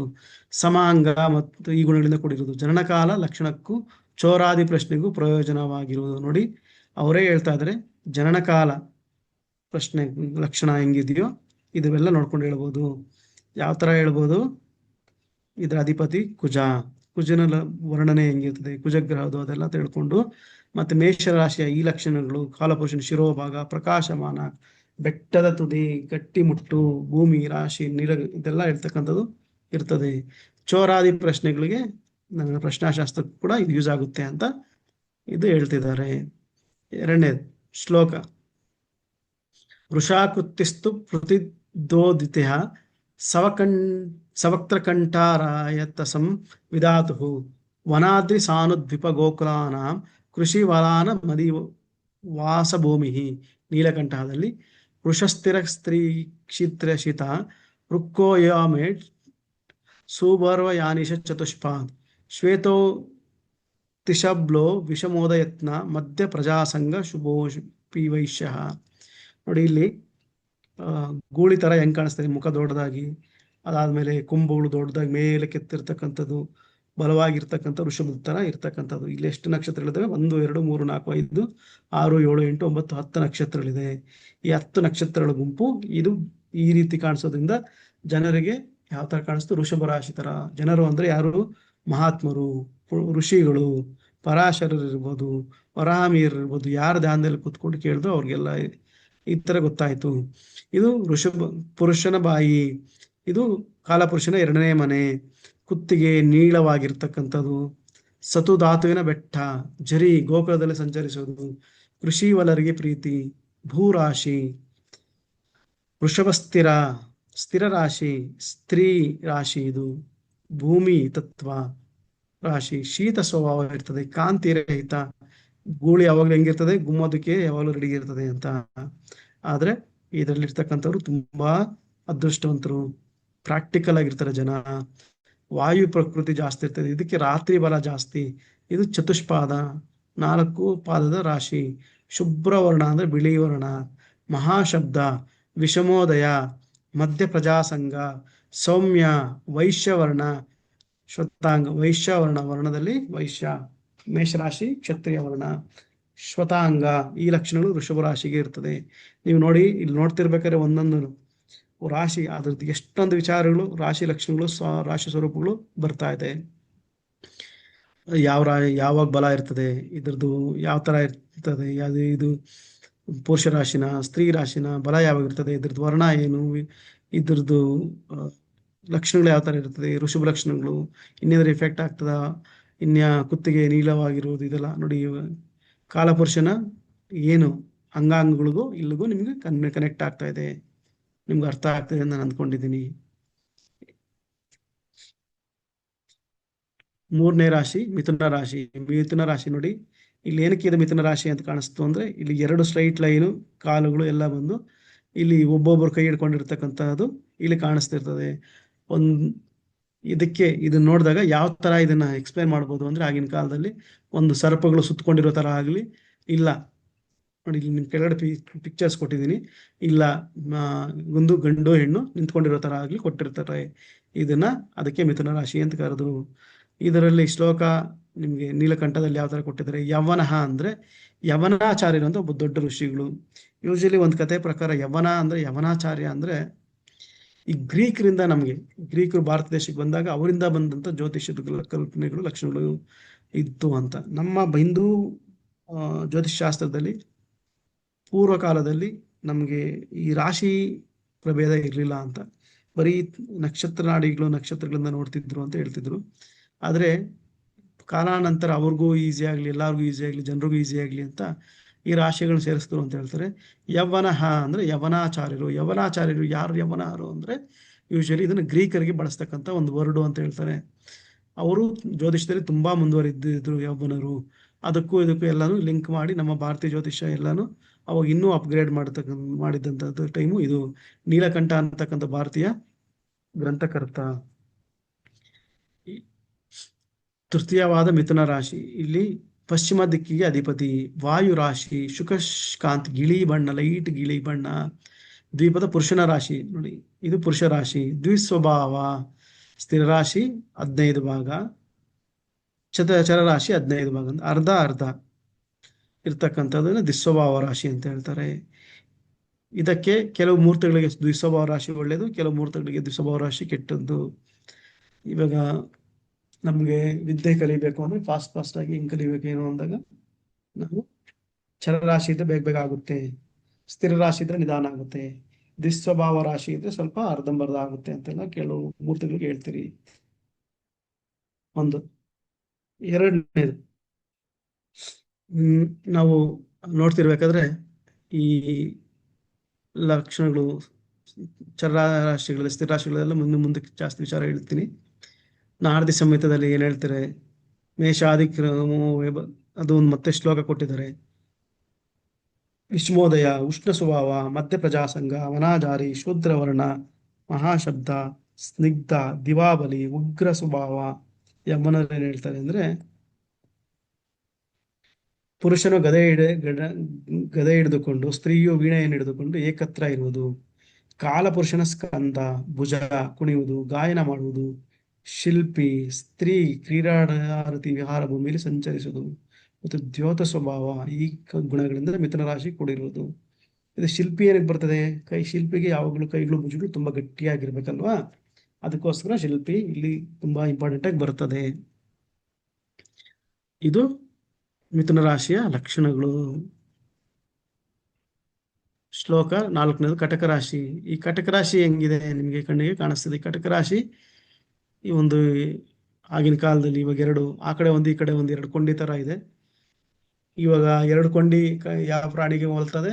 2 ಕೈ ಇದು ಮುಟ್ಟಕ್ ಹೋಗಿದ ತಕ್ಷಣ ಏಣಿನ ಹಿಂಗ್ 2 ಕೈ ಹಿಂಗ್ ಟಕ್ ಅಂತ ಇರ್ತದೆ, ಅದಕ್ಕೆ ಅದನ್ನ ಕಟಕ ರಾಶಿ ಅಂತ ನಮ್ಗೆ ಆತ್ಮ ರೀತಿ ಕಾಣಿಸ್ತದೆ ಅಂತ ಹೇಳ್ಬಿಟ್ಟು ಹೇಳಿರ್ತಕ್ಕಂಥದ್ದು. ಬಹು ಪ್ರಜಾಸಂಗ ಪದ ಕುಲೀರ ಶ್ವರಾಂಗನ ಪಾಟಿಲಿ ಹೀನ ಶಬ್ದ ಶುಭ ಕಪಿಸ್ನೀದ ಜಲಾಂಬೂಚಾರಿ ಸಮೋದಯೇ ವಿಶನೀಶೋತ್ತರೇಶ. ಯಮನಾಚಾರ್ಯರು ಹೇಳ್ತಾರೆ, ಖರ ಕುಳಿರಾಕೃತಿ ರಂಬು ಸಂಸ್ಕೋವಕ್ಷ ಪ್ರದೋಷ ವೀತಶ್ಚ ಧಾತು ಕೇದಾರವಾಪಿ ಪುಲಿನಾನಿಸ್ತಸ್ಯ ದೇವಾಂಗನ ರಮ್ಯ ವಿಹಾರ ಭೂಮಿ. ಕರ್ಕಾಟ ರಾಶಿ ಸ್ವರೂಪ ಹೇಳ್ತದೆ, ಬಹು ಪ್ರಜಾ, ಬಹು ಸಂಘ, ಬಹು ಚಾರಣ, ಚರರಾಶಿ, ಸ್ತ್ರೀ ರಾಶಿ, ಪಾಟಲವರ್ಣ, ಶ್ವೇತ ರಕ್ತಸ್ತು ವಾಟಲ ಇತ್ಯಮರಹ ಅಂತ. ಪಾಟಲವರ್ಣ ಅಂದ್ರೆ ಶ್ವೇತ ರಕ್ತ ಎರಡು ಮಿಕ್ಸ್ ಆಗಿರ್ತಕ್ಕಂಥ ವರ್ಣ. ನಿಶಬ್ದ, ಶುಭ ರಾಶಿ, ಕಫ ಪ್ರಕೃತಿ, ತುಂಬಾ ಕೋಲ್ಡ್ ಆಗ್ತಿರ್ತಕ್ಕಂಥದ್ದು ಇದು. ಸ್ನಿಗ್ಧ, ಜಲರಾಶಿ ಇದು. ಸಮೋದಯ, ಬ್ರಾಹ್ಮಣ ವರ್ಣ. ರಾತ್ರಿ, ಚಂದ್ರ ಅಧಿಪತಿ, ರಾತ್ರಿ ಇದಕ್ಕೆ ಬಲ ಜಾಸ್ತಿ. ಉತ್ತರ ದಿಕ್ಕಿಗೆ ಅಧಿಪತಿ ಬೇರೆ.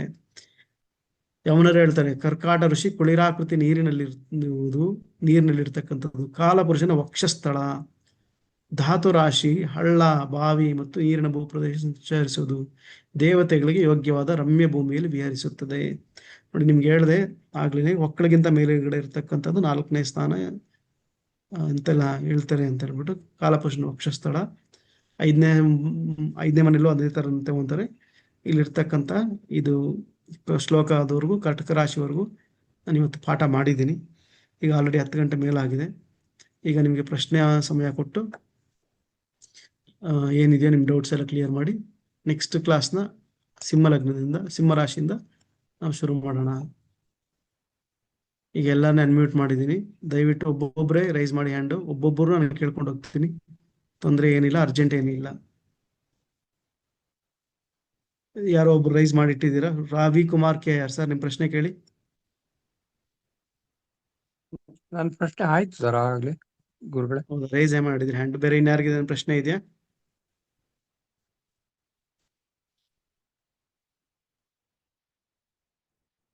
ಆರ್ ವೆಂಕಟೇಶ್ ಮೂರ್ತಿ ಸರ್, ದಯವಿಟ್ಟು ಹೇಳಿ.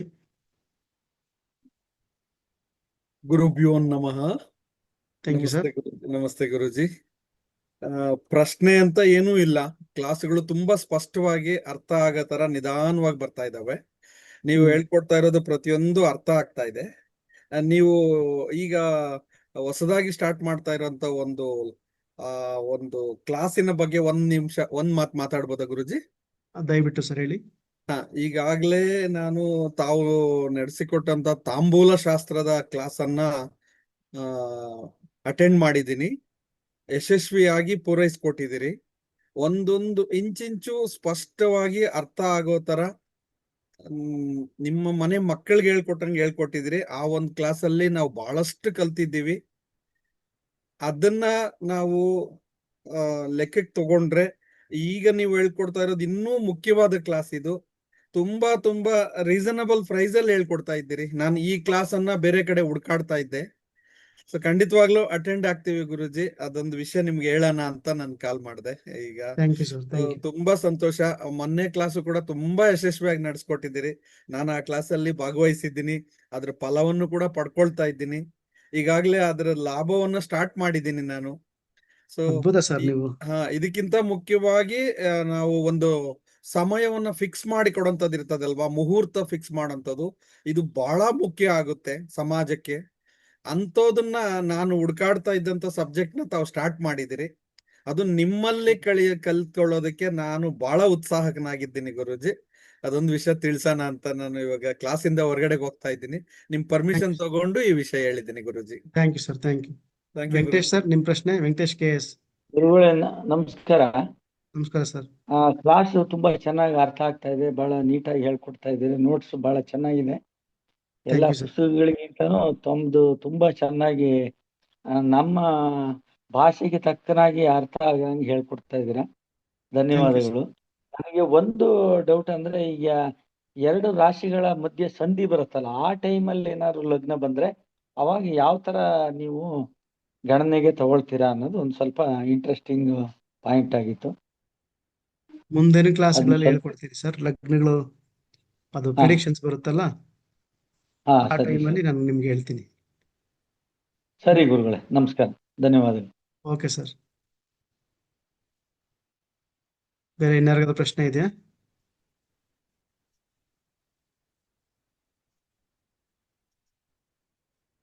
ಬೇರೆ ಯಾರಿಗಾದ್ರೂ ಪ್ರಶ್ನೆ ಇದೆಯಾ? ಸರ್ ರೆಕಾರ್ಡಿಂಗ್ ಸ್ಟಾಪ್ ಮಾಡ್ಬೋದು, ಮೋಸ್ಟ್ಲಿ ಯಾರಿಗೂ ಪ್ರಶ್ನೆ ಇದ್ದಂಗೆ